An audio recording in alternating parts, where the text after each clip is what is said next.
Selamat pagi dan salam sejahtera. Anda bersama saya Mohan Chinasami langsung dari Parlimen. Baik, hari ini hari Isnin 18 Oktober 2021, persidangan Dewan Negara berjalan seperti biasa di mana akan dimulakan dengan waktu pertanyaan-pertanyaan bagi jawab lisan, dan hari ini jika kita lihat di bawah aturan urusan mesyuarat terdapat 45 soalan yang telah diletakkan di bawah aturan urusan mesyuarat pada hari ini, dan selepas sesi pertanyaan jawab lisan iaitu sesi perbahasan akan dimulakan, iaitu perbahasan rancangan Malaysia yang ke-12, dan seterusnya adalah sesi penggulungan bagi rancangan Malaysia ke-12 oleh kementerian yang terlibat dan juga mengikut giliran yang telah ditetapkan di bawah aturan urusan mesyuarat.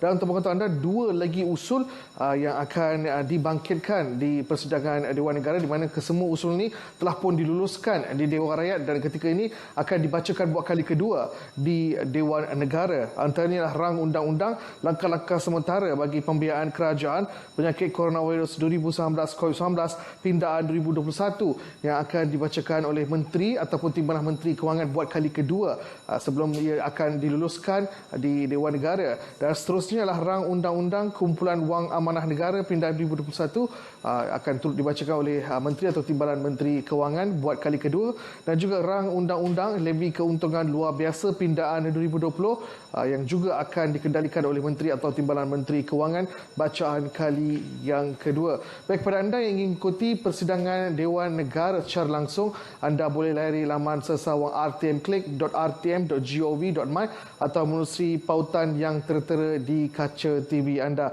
Baik, kita lihat pada pertanyaan-pertanyaan bagi jawab lisan pada hari ini. Soalan pertama akan dibangkitkan oleh Senator Dr. Yaakob Sapari yang meminta Menteri Sumber Manusia menyatakan masalah pengangguran dalam kalangan graduan universiti yang sangat membimbangkan ekoran pandemik COVID-19, dan apakah sektor kerajaan dan syarikat berkaitan kerajaan GLC bersedia untuk menawarkan jawatan baru dan membuka peluang pekerjaan kepada graduan universiti yang sedang menganggur. Dan soalan ini banyak kali telah pun dibangkitkan di Dewan Rakyat dan juga Dewan Negara berkenaan dengan penganggur-penganggur yang terkesan akibat pandemik COVID-19. Apakah kerajaan akan berikan lebih banyak peluang kepada mereka, peluang pekerjaan? Dan seterusnya soalan yang kedua oleh Senator Datuk Dr. Nguyen Jeluing yang minta Menteri Pembangunan Luar Bandar menyatakan adakah kementerian mempunyai sebarang rancangan untuk menambahkan lagi bilangan pusat komuniti desa PKD di seluruh negara, terutama di Sarawak, dan nyatakan jumlah terkini peruntukan yang telah disalurkan ke setiap PKD tersebut. Dan seterusnya soalan yang ketiga oleh Senator Dr. Wan Martina Wan Yusof meminta Menteri Perdagangan Dalam Negeri dan Hal Ehwal Pengguna menyatakan program-program yang telah dijalankan untuk menggalakkan pembelian barangan buatan tempatan dan usaha untuk memasarkannya melalui kaedah atas talian. Dan soalan yang keempat oleh Senator Datuk Teo Eng Ti yang meminta Menteri Kesihatan menyatakan status terkini mengenai hasil kajian dan bagaimana ia dikaji oleh kementerian berhubung keperluan pengambilan dos ketiga bagi vaksin COVID-19 dan bilakah keputusan keperluan dos ketiga dapat dicapai. Dan ini merupakan salah satu soalan yang penting kerana persoalan berkenaan dengan dos penggalak masih lagi diutarakan oleh orang awam. Dan seterusnya soalan yang kelima, Senator Datuk Ras Adibah Muhammad Razi meminta Menteri Perumahan dan Kerajaan Tempatan menyatakan usaha kementerian bagi menangani isu pemilikan rumah dalam kalangan komuniti OKU. Baik, kita terus ke persidangan Dewan Negara hari ini. Bagi jawab lisan. Assalamualaikum, selamat pagi, salam sejahtera.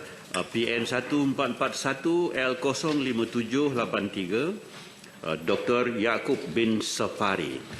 Baling tangan Semunjit Batu, soalan nombor 1. Bismillahirrahmanirrahim. Assalamualaikum warahmatullahi wabarakatuh.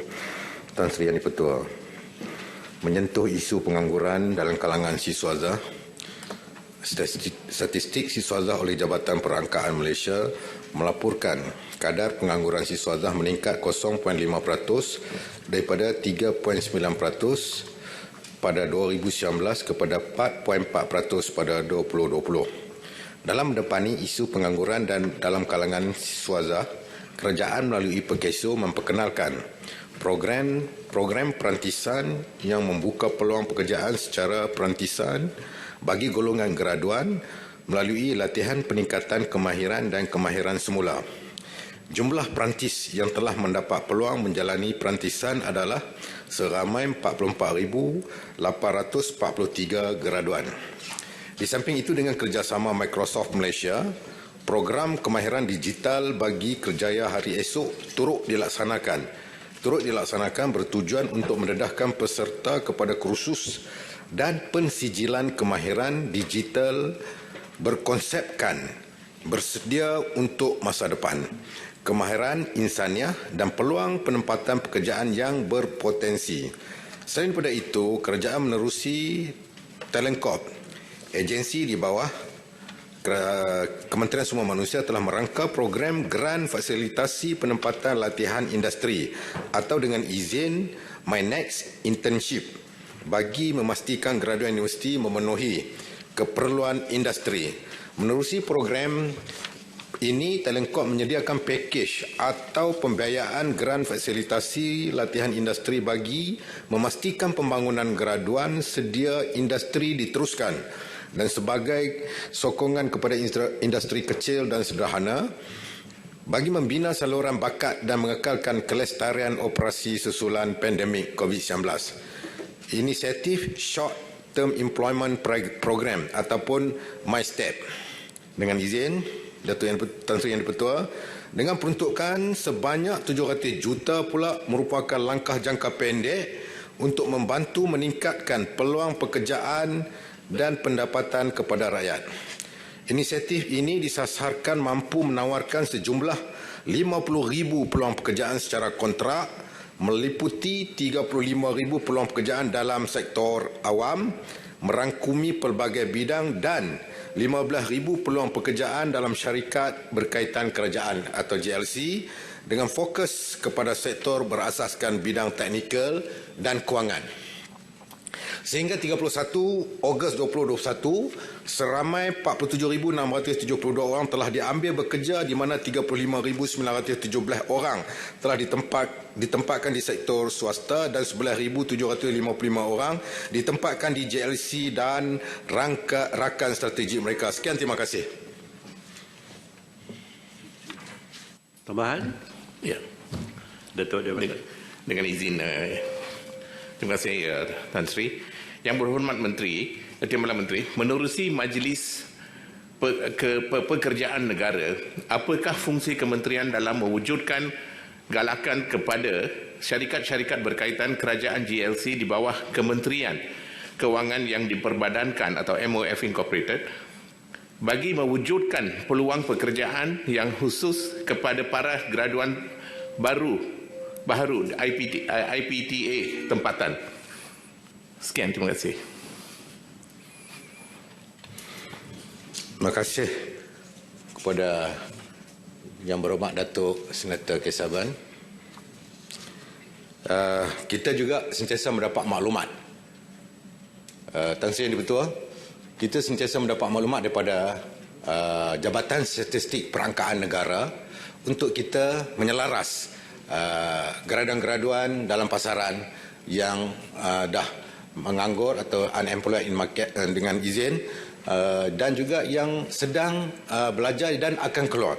Di sini kadar pengangguran rakyat Malaysia yang kita ada pada suku kedua 2021 menurun 0.3% daripada 5.1% kerana kerajaan menyediakan pelan-pelan jangka masa pendek dan juga masa panjang, seperti mana bila kita menghadapi pandemik COVID-19 ini yang di luar jangkaan, kita menghadapi pelbagai masalah, termasuklah program-program graduan dan juga penganggur dalam pasaran. Itulah sebab kerajaan melancarkan program untuk nak kurangkan penganggur di dalam pasaran, iaitu dengan melancarkan program rangsangan ekonomi seperti Prihatin, Penjana dan Pemulih, dan juga program yang kita nak kurangkan subsidi upah dengan kita melancarkan program subsidi upah supaya majikan tidak membuang pekerja, yang dipanggil PSU 1.0, PSU 2.0, PSU 3.0. Inilah program-program kerajaan untuk mengurangkan kadar pengangguran, penyediaan premis bagi mereka mendapat, termasuk My Future Job yang dirangka program aplikasi My Future Job, daftar saja dapat 300 untuk dan My Future Job cari kerja kepada graduan-graduan yang berada dalam pasaran yang tidak ada kerjaan. Sekian, terima kasih. Soalan tambahan, Tan Sri. Berapakah kadar allowance minima yang dibayar kepada graduan ini yang diberi tempat untuk bekerja di latihan ini? Terima kasih. Untuk program My Future Job, bagi penganggur ataupun graduan yang sedang mencari kerja, daftar saja dengan aplikasi My Future Job, kerajaan akan memberi automatic insentif RM300 dan mencari kerja dalam tempoh sebulan.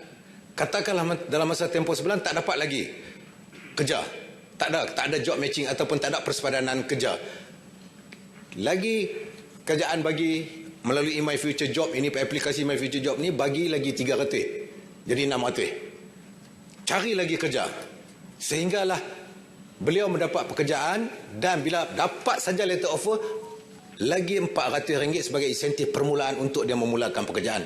Jadi insentif ini dalam program My Future Job ini lebih kurang RM1,000 sehingga mendapat pekerja. Inilah insentif yang kerajaan membantu anak-anak kita dalam pasaran yang keluar dalam pelbagai bidang untuk mencari kerja. Sekian, terima kasih Tan Sri Yang di-Pertua. Tan Sri, sikit penjelasan. Dr. Nguyen Jeluing. Terima kasih Tan Sri Yang di-Pertua. Soalan saya nombor 2. Terima kasih. Bismillahirrahmanirrahim. Assalamualaikum warahmatullahi wabarakatuh. Tan Sri Yang di-Pertua dan Yang Berhormat Senator, untuk makluman yang berhormat, kerajaan telah mengumumkan penstrukturan semula dengan izin Rural Transformation Centre RTC dan dengan izin Mini Rural Transformation Centre MRTC sebagai pusat komuniti desa pada 11 Oktober 2018. Hasil penstrukturan semula tersebut, sebanyak 186 mini RTC dan 5 RTC dikekalkan di bawah kementerian yang kini dikenali sebagai Pusat Komuniti Desa ataupun PKD.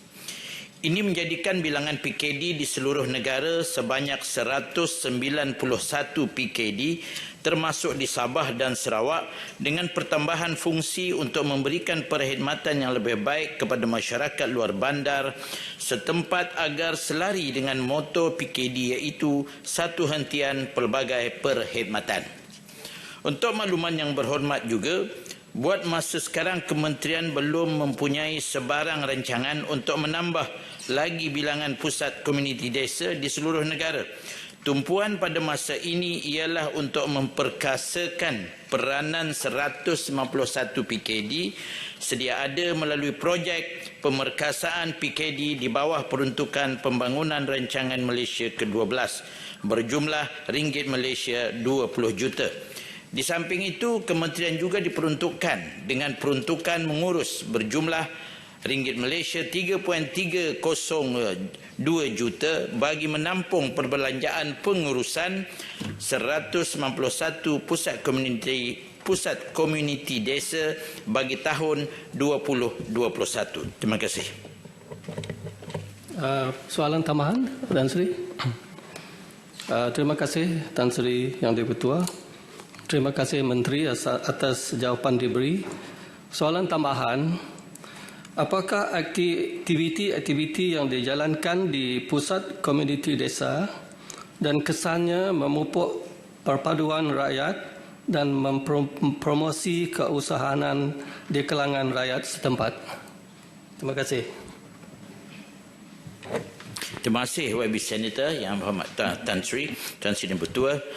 Tadi dalam soalan utama saya lupa nak menyatakan, mungkin sebagai maklumat tambahan untuk YB. Pada masa ini di Sarawak, taburan pusat komuniti desa di Sarawak adalah seperti berikut, iaitu PKD Selanyau di Parlimen Sibuti, daerah Miri, Dun Bekenu, PKD Stas Mas Gading di Bau di bawah Tasik Biru, Telian Tengah di Mukah Telian, Pangkat Setumbin, Batang Lupar, Sri Aman Lingga, Rumah Jarub Cangkul, Lubuk Antu, Sri Aman di Dun Batang Ai, PKD Buntal di Sentubong, daerah Kuching, Pantai Damai. Untuk maklumat yang berhormat juga, aktiviti yang diadakan di pusat komuniti desa ini sejajar dengan peranan PKD seperti berikut. Sebagai pusat latihan komuniti dengan menyediakan latihan kemahiran dan ICT untuk memberi pendedahan, kemahiran dan pengetahuan yang boleh membantu menjana pendapatan serta meningkatkan kualiti hidup masyarakat luar bandar. Di samping itu, penganjuran latihan tersebut akan dapat membantu meningkatkan, membangunkan keupayaan dan pembudayaan keusahawanan masyarakat luar bandar. Sebagai pusat perkumpulan produk usahawan desa, di mana usahawan desa boleh mempromosikan produk, perkhidmatan dengan mempamerkan produk serta meletakkan risalah katalog brosur produk perkhidmatan masing-masing serta menghebahkan program-program jualan yang dianjurkan di kawasan berdekatan agar dapat memberikan informasi serta hebahan kepada usahawan desa. Sebagai pusat sukarelawan dengan melaksanakan aktiviti kesukarelawanan di PKD atau di kawasan setempat dengan penglibatan masyarakat luar bandar setempat dan kerjasama dengan agensi kerajaan, badan bukan kerajaan, institut pengajian tinggi seperti pelaksanaan gotong royong, pengedaran bantuan makanan dan pelaksanaan sambutan Hari Malaysia, Hari Sukan Negara peringkat kampung. Aktiviti kesukarelawanan ini akan dapat meningkatkan kesejahteraan dan memupuk perpaduan masyarakat luar bandar setempat. Terima kasih. Tan Sri, ada satu soalan tambahan, Tan Sri. Sila. Okey, terima kasih Tan Sri. Baiklah. PKD dia terkait dengan JPKK, Jawatankuasa Pembangunan Komuniti Kampung. Jadi, Yang Berhormat Timbalan Menteri, sekarang JPKK ada 13 lantikan daripada pusat dan 2 daripada negeri. Jumlahnya 15.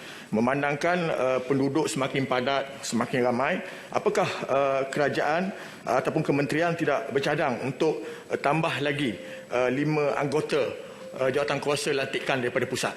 Terima kasih, Tan Sri. Soalan tambahan? Terima kasih Yang Berhormat Yang di-Pertua Tan Sri. Kerajaan melihat permohonan yang sebagaimana yang disoalkan oleh Yang Berhormat. Memang betul rakyat kampung kita pun makin luas, penduduk makin bertambah dan pelbagai aktiviti sekarang ini banyak di kampung-kampung dan di luar bandar. Jadi saya rasa saya tak dapat memberikan keputusan yang muktamad di sini sama ada boleh ataupun tidak. InsyaAllah perkara ini saya akan bawa diangkat kepada kementerian dan seterusnya kepada pihak kerajaan. Sama ada boleh ditambah ataupun tidak. Terima kasih. Dr. Wan Martina binti Wan Yusof. Terima kasih Tan Sri Yang di-Pertua. Soalan saya nombor 3. Ya, terima kasih Tan Sri Yang di-Pertua. Untuk menjawab soalan nombor 3, Tan Sri Yang di-Pertua, Kementerian Perdagangan Dalam Negeri dan Hal Pengguna KPDNHP telah melaksanakan program Beli Barangan Malaysia atau kempen Beli Barangan Buatan Malaysia sebagai satu platform untuk memperkenalkan dan mempromosikan barangan buatan tempatan sejak tahun 1984 lagi. Kempen ini senantiasa ditambah baik saban tahun dan kini diteruskan lagi dengan penambahbaikan dalam mempelbagaikan kaedah pendekatan. Antara inisiatif KBBM bagi tahun 2021 yang telah dirancang dan sebagaimananya telah pun dilaksanakan adalah inisiatif permekasaan produk tempatan di dalam industri perencitan tempatan, inisiatif penebusan produk, promosi jualan dan pemasaran dalam talian ataupun online, serta inisiatif promosi dan pengiklanan barangan buatan Malaysia.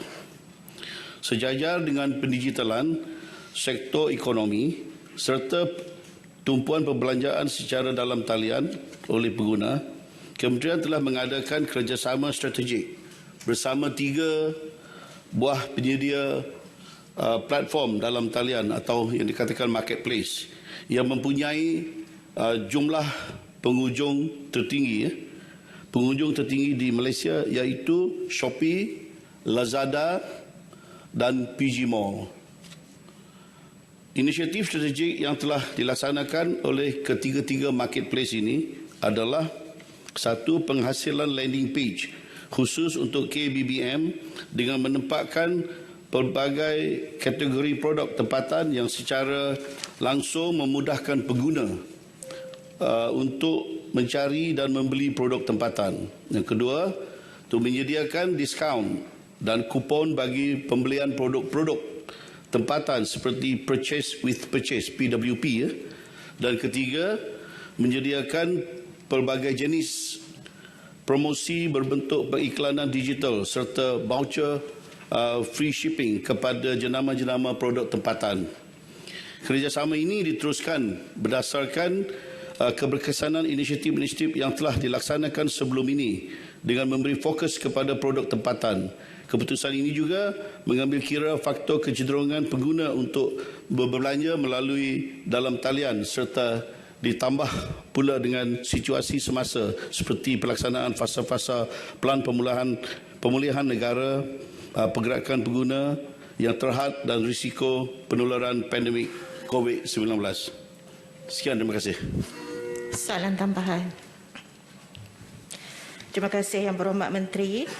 Soalan tambahan saya adalah, apakah usaha kerajaan bagi memastikan keselamatan jualan atas talian dan sejauh mana keberkesanan penguatkuasaan ke atas penipuan jualan atas talian? Terima kasih.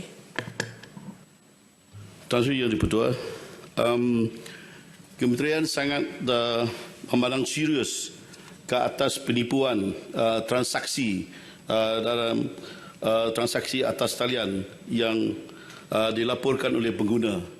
Jadi KPD HNDP menggalakkan supaya pengguna yang merasakan diri mereka ini terpedaya apabila melakukan transaksi secara online untuk terus melaporkan perkara ini melalui saluran yang disediakan oleh KPD HNDP. Jadi segala aduan pengguna akan diteliti bagi mengenal pasti sama ada berlaku kesalahan di bawah bidang kuasa yang dinyatakan dan pihak kementerian akan mengambil tindakan yang tegas terhadap peniaga atas talian yang melanggar perundangan dan peraturan yang dikuatkuasakan. Dan KPD HNDP ada lebih 2,000 anggota penguatkuasa di seluruh negara dan kita ada 72 command center di mana kita boleh bergerak dengan pantas dan kita boleh bereaksi dengan cepat untuk mengesan dan juga pergi ke tempat atau berjumpa dengan pengadu.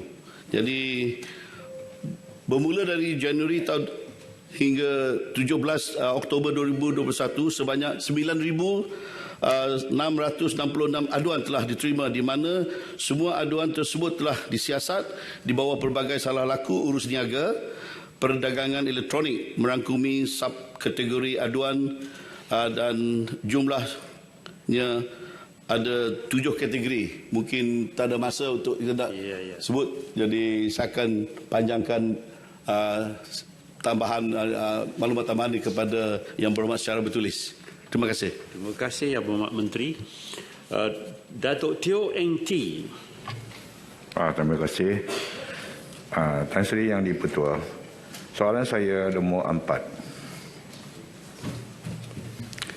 Terima kasih Tuan Yang Di-Pertua. Terima kasih Yang Berhormat. Berhubung dengan keperluan pengambilan dos ketiga vaksin COVID-19, beberapa ujian telah dilakukan di beberapa negara melibatkan beberapa vaksin. Antara hasilnya, yang pertama, suntikan dos ketiga. Pemberian vaksin kombinasi dos ketiga pada penerima transplantasi organ menunjukkan peningkatan immunogenicity vaksin yang sangat ketara, 40 hingga 68%. Selain daripada itu, kajian terbaru diterbitkan di dalam jurnal Nature Medicine bertarikh 30 September berhubung kajian tidak balas imun terhadap 2 dan 3 dos vaksin kombinasi pada pesakit kanser. Hasil dapatan kajian menunjukkan bahawa dos kombinasi ketiga selamat, meningkatkan imuniti humoral terhadap SARS-CoV-2 dan bermanfaat secara imunologi bagi pesakit barah dengan rawatan kemoterapi. Yang keduanya tentang dos penggalak ataupun booster. Pemberian dos penggalak vaksin Vaxzevria meningkatkan tahap antibodi dengan ketara. Antibodi penetralan setelah dos kedua didapati lebih tinggi daripada dos ketiga terhadap varian alfa, beta dan delta. Kajian di China pula melibatkan pemberian dos penggalak vaksin CoronaVac diberikan 6 bulan selepas dos kedua menghasilkan peningkatan kadar antibodi yang luar biasa dan menunjukkan bahawa pemberian 2 dos terdahulu menghasilkan memori imun yang baik.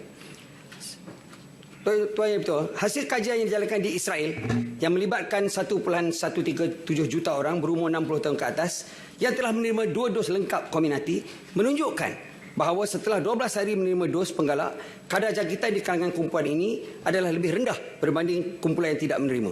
Manakala dari segi keberkesanan vaksin terhadap jangkitan COVID-19 dengan gejala adalah tinggi, iaitu sebanyak 91.2% di kalangan penerima dos penggalak berbanding dengan penerima 2 dos vaksin sahaja. Antara kajian dos penggalak yang sedang dijalankan adalah kajian COV-BOOST di United Kingdom yang melibatkan 18 lokasi di England, Scotland dan Wales dan 7 vaksin yang berbeza. Ini heterologous.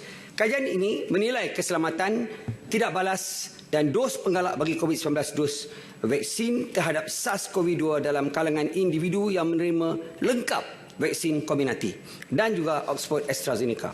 Analisis awal kajian COV-BOOST yang dikemukakan oleh JCVI UK pada 14 September 2021 menunjukkan bahawa dos penggalak COVID-19 umumnya adalah selamat dan memberikan peningkatan yang besar dalam tidak balas imun yang disebabkan oleh vaksin. Khususnya vaksin mRNA memberikan kesan penggalak yang kuat. Yang Amat Berhormat Perdana Menteri telah mengumumkan pada 19 September bahawa kerajaan telah bersetuju untuk melaksanakan pemberian dos ketiga vaksin COVID-19 bagi meningkatkan perlindungan kepada golongan rentan. JKJAV pada 30 September dengan berdasarkan bukti saintifik telah meluluskan bahawa pemberian dos bagi vaksin COVID-19 mengikut keutamaan adalah seperti berikut. Yang pertama, dos akan diberikan kepada pesakit kurang daya tahan imun ataupun immunokompromis. Kedua, dos booster pula akan diberikan mengikut keutamaan dan diberikan kepada kumpulan yang berisiko terlebih dulu seperti anggota Barisan Harapan, individu yang tinggal ataupun staf bekerja di pusat jagaan yang panjang dan juga mereka yang berumur 60 tahun. Tuan Yang Betul, boleh 30 saat? Sikit lagi untuk bahagian kedua. Terima kasih Tuan Yang Betul. Pada 13 Oktober, Yang Berhormat Menteri Kesihatan telah mengumumkan pemberian dos penggalak booster secara sukarela dan percuma di bawah program PIK. Sejaya dengan itu, keputusan tersebut di negeri Sarawak merupakan negeri pertama memulakan pemberian dos penggalak dan sehingga 16 Oktober 2021 dan sejumlah 9,383 dos telah diberikan kepada warga emas yang berusia 60 tahun ke atas. Seterusnya akan diikuti oleh anggota Barisan Harapan. Golongan ini akan diberikan dahulu memandangkan mereka terdiri daripada kumpulan berisiko tinggi.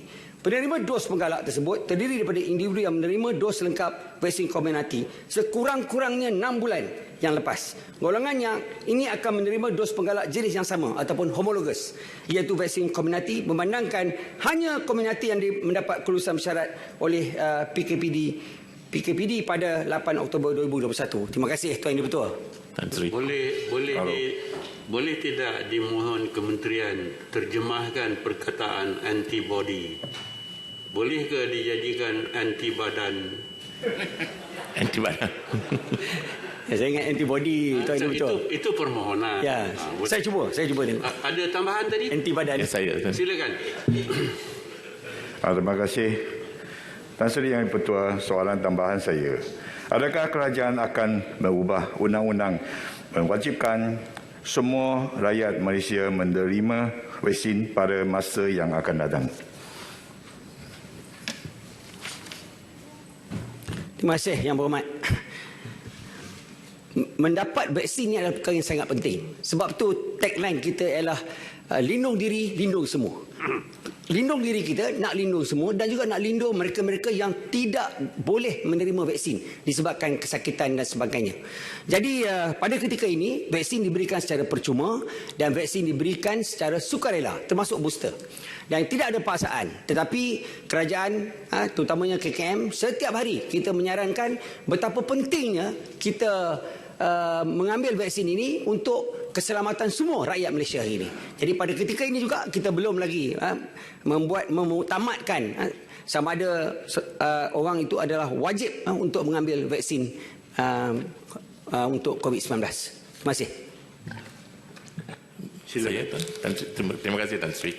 Yang berhormat Timbalan Menteri, apakah bentuk analisa penilaian risiko atau risk assessment dengan izin yang sedang dilakukan oleh kementerian bagi memuktamadkan pelaksanaan pemberian dos pengalak menerusi heterologi atau heterologous vaccination.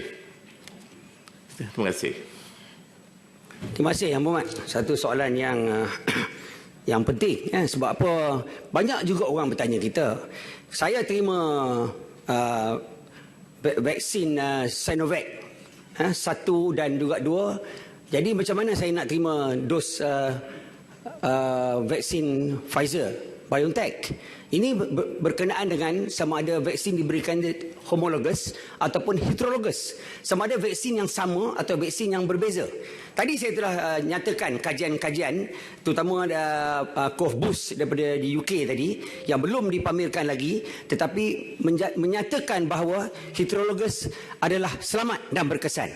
Walau bagaimanapun di negara kita ini kita belum lagi memuktamadkan perkara ini sebab kita pun hanya pada ketika ini NPRA ataupun PKPD telah hanya meluluskan Comirnaty BioNTech sebagai vaksin yang mendapat kelulusan secara bersyarat. Justru itu kita perkara ini adalah secara dinamik kita menunggu perkembangan yang akan datang daripada kajian dalam dan luar negara. Terima kasih. Terima kasih. Datuk Ras Adiba binti Muhammad Rabzi. Assalamualaikum Tuan Yang di-Pertua. Soalan saya nombor 5. Bismillahirrahmanirrahim. Assalamualaikum warahmatullahi wabarakatuh dan salam sejahtera. Terima kasih Yang Hormat Tan Sri Yang di-Pertua. Terima kasih Yang Hormat Senator Datuk Ras Adiba di atas soalan yang dikemukakan. Tan Sri Yang Pertua, saya amat menghargai kecanaan ahli Yang Berhormat Senator mengenai pemilikan rumah dalam kalangan orang-orang kaya dan juga keperluan spesifikasi perumahan yang mesra OKU. Kini kita mempunyai kurang lebih 600,000 OKU di negara kita, mungkin lebih daripada itu, mungkin ada yang tidak didaftarkan. Dan Datuk Ras Adibah lebih mengetahui tentang perkara ini. Untuk malam ahli Yang Berhormat, Kementerian Perumahan dan Kerjaan Tempatan sentiasa memastikan tiada golongan yang dipinggirkan apabila melibatkan perumahan, terutama golongan OKU yang mempunyai keistimewaan tersendiri. Kementerian ini telah meletakkan supaya 1% daripada jumlah keseluruhan unit PPR diperuntukkan kepada golongan OKU yang termasuk dalam golongan B40. Sehingga 31 Ogos 2021, terdapat sejumlah 154 projek PPR yang mengandungi 97,196 unit rumah di seluruh Malaysia. Daripada jumlah tersebut, sebanyak 936 unit rumah disediakan bagi golongan OKU dengan pengisian unit adalah sebanyak 809 iaitu 86.4%. Semua rumah-rumah yang ditawarkan kepada OKU terletak di paras bawah ataupun ground floor. Tan Sri Yang Pertua. Tan Sri Yang Pertua, untuk makluman ahli Yang Berhormat juga, Kementerian mengambil berat untuk memastikan perumahan adalah berdaya huni untuk semua golongan termasuk warga OKU. Sebelum itu, Kementerian telah menggariskan keperluan untuk menyediakan konsep perumahan mesra OKU melalui Dasar Perumahan Mampu Milik Negara atau DRMM yang telah dilancarkan pada 11 Mei 2019. Standard Perumahan Kebangsaan 2019 yang dikeluarkan oleh Lembaga Pembangunan Industri Perminan Malaysia, Kementerian Kerja Raya telah menggariskan piawaian spesifikasi reka bentuk sejagat dalam reka bentuk bangunan dan komponen kemudahan sokongan dengan mengambil kira ke penggunaan golongan dewasa, kanak-kanak, orang tua dan OKU. Bagi golongan OKU, piawaian ini turut dimeliputi tempat letak kenderaan OKU, laluan mesra OKU, lift mesra OKU, tandas mesra OKU dan Swiss plug capaian OKU. Kerajaan akan sentiasa menambah baik dasar dan garis panduan sedia ada bagi memastikan semua golongan termasuk golongan OKU turut disantuni dalam penyediaan bekalan perumahan dan juga spesifikasi perumahan agar lebih memberikan keselesaan kepada OKU dan juga golongan rentan yang lain. Terima kasih Tuan Sri Ketua. Tambahan. Terima kasih Tan Sri. Terima kasih Yang Berhormat Datuk Seri di atas jawapan tadi.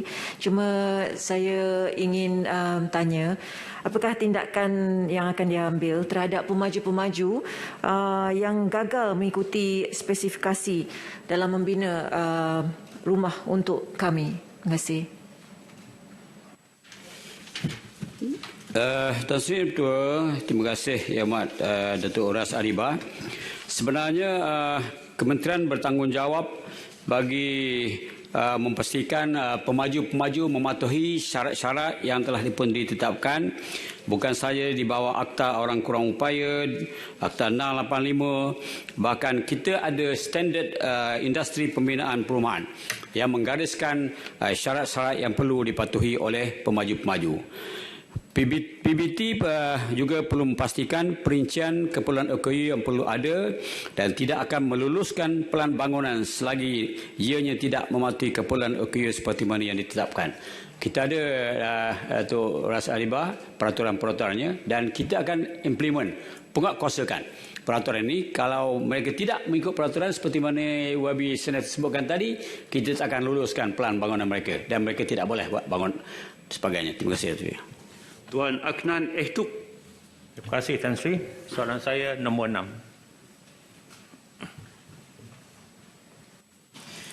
Terima kasih Tan Sri Yang di-Pertua. Terima kasih. Assalamualaikum warahmatullahi wabarakatuh dan salam sejahtera. Menjawab soalan Yang Berhormat Senator, Kementerian Pembangunan Wanita, Keluarga dan Masyarakat melalui Lembaga Penduduk dan Pembangunan Keluarga Negara telah melaksanakan pelbagai usaha bagi meningkatkan pengetahuan kumpulan sasar menerusi program pendidikan dan khidmat sokongan kekeluargaan. Di antaranya ialah kursus pra-perkahwinan Smart Start yang mana adalah salah satu program pengukuhan institusi keluarga khusus kepada pasangan yang bakal berkahwin dan mereka yang telah mendirikan rumah tangga dalam tempoh 5 tahun. Kursus yang dilaksanakan dengan kerjasama Pertubuhan Bukan Kerajaan, Badan Agama telah mencatatkan lebih daripada 697 program memanfaatkan 83 orang peserta. Kursus ini matlamatkan untuk memberi pengetahuan dan kemahiran kepada peserta tentang persediaan ke arah perkahwinan. Hasil daripada kursus ini untuk membantu para pasangan untuk membentuk keluarga yang sejahtera dan berdaya tahan. FPKN telah melaksanakan satu ujian penilaian kursus pra-perkahwinan pada tahun 2013 dan didapati hasil daripada nilaian terdapat penambahan pengetahuan dan peningkatan kemahiran melebihi 91% yang daripada hasil menghadiri kursus ini. Berdasarkan hasil tersebut, modul Smart Start ini telah ditambah baik berdasarkan kepada isu semasa, antaranya kaedah mengenal personaliti dan pasangan, komunikasi berkesan, meningkatkan pengetahuan dan kemahiran kemesraan, daya tarikan serta membina hubungan dalam perkahwinan dan juga pengurusan kompleks ataupun pengurusan kewangan dalam persediaan perkahwinan. Dan untuk menambah baikkan modul Smart Start ini juga, LPKN telah membangunkan modul Smart Start 2.0 yang terbahagi pada 3 fasa, iaitu fasa perkahwinan, pra-perkahwinan, fasa usia 1 hingga 2 tahun perkahwinan dan fasa yang ketiga usia 3 hingga 5 tahun perkahwinan. Dan dalam program ini adalah untuk memberi pengetahuan dan kemahiran serta persediaan ke arah perkahwinan dan modul ini ditambah baik termasuk juga ujian personaliti yang mengukur personaliti individu bagi mengenali personaliti diri dan pasangan dan memahami dan menerima kelebihan dan kekurangan masing-masing. Yang kedua, maklumat berkaitan dengan perundangan keluarga termasuk akta keganasan rumah tangga, pendaftaran perkahwinan di bawah akta membaharui undang-undang perkahwinan dan akta persedia perkahwinan dan tribunal perkahwinan dan input persedia perkahwinan Islam dan input yang berkaitan dengan pengurusan sumber kewangan. Dan ada juga maklumat berkaitan dengan diet sihat untuk pembentukan keluarga yang sihat dan iaitu untuk menjaga kepentingan 1000 hari pertama kehidupan untuk menjamin kesihatan keluarga dan anak, dan seterusnya maklumat amaran cyber mengetahui risiko dan ancaman dan langkah pencegahan semasa menggunakan internet berada di atas talian. Terima kasih Tan Sri. Terima kasih Tan Sri. Saya melihat kementerian belum lagi bersedia untuk mewajibkan kursus Smart Start ini bagi mungkin mengurangkan penceraian. Jadi apakah bentuk bantuan yang disediakan oleh kementerian untuk membantu pasangan bukan Islam yang terpaksa bercerai atas apa jua sebab untuk menuntut hak masing-masing apabila berlaku perceraian. Terima kasih. Sila.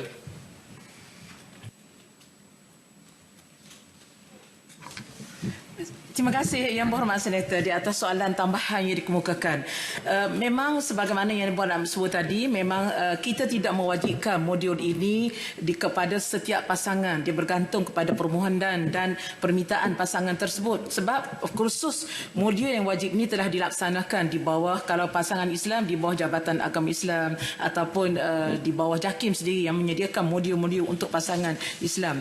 Jadi di antara programnya iaitu kita mengadakan program-program kesedaran perundangan di mana kita memperkenalkan kepada peserta memahami prosedur pendaftaran perkahwinan terutama bagi pasangan bukan Islam supaya mengikut undang-undang perkahwinan yang telah ditetapkan.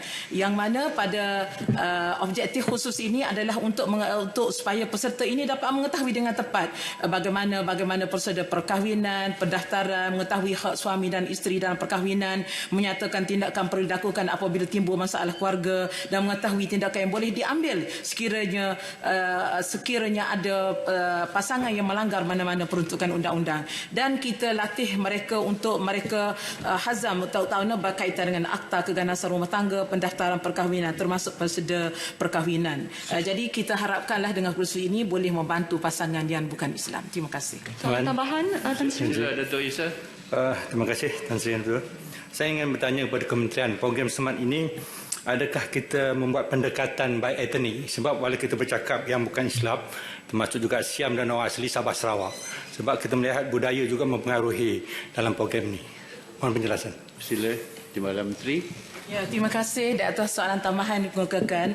Program Smart Start ini terbuka kepada semua kaum dan semua bangsa tanpa mengira, termasuk juga kaum etnik dan yang benda asli dan sebagainya, ya, pelbagai etnik. Jadi kita tidak membezakan antara mereka sebab modul kita ini umum yang sesuai dengan pelbagai bangsa dan keturunan. Jadi untuk mungkin orang Islam lebih fokus apa yang telah dibuat di bawah JAKIM dan Jabatan Agama Islam. Jadi kita sentiasa berusaha menambah baik modul ini untuk memastikan semua kaum dan pasangan yang terlibat mendapat manfaat daripada modul Smart Start ini. Terima kasih.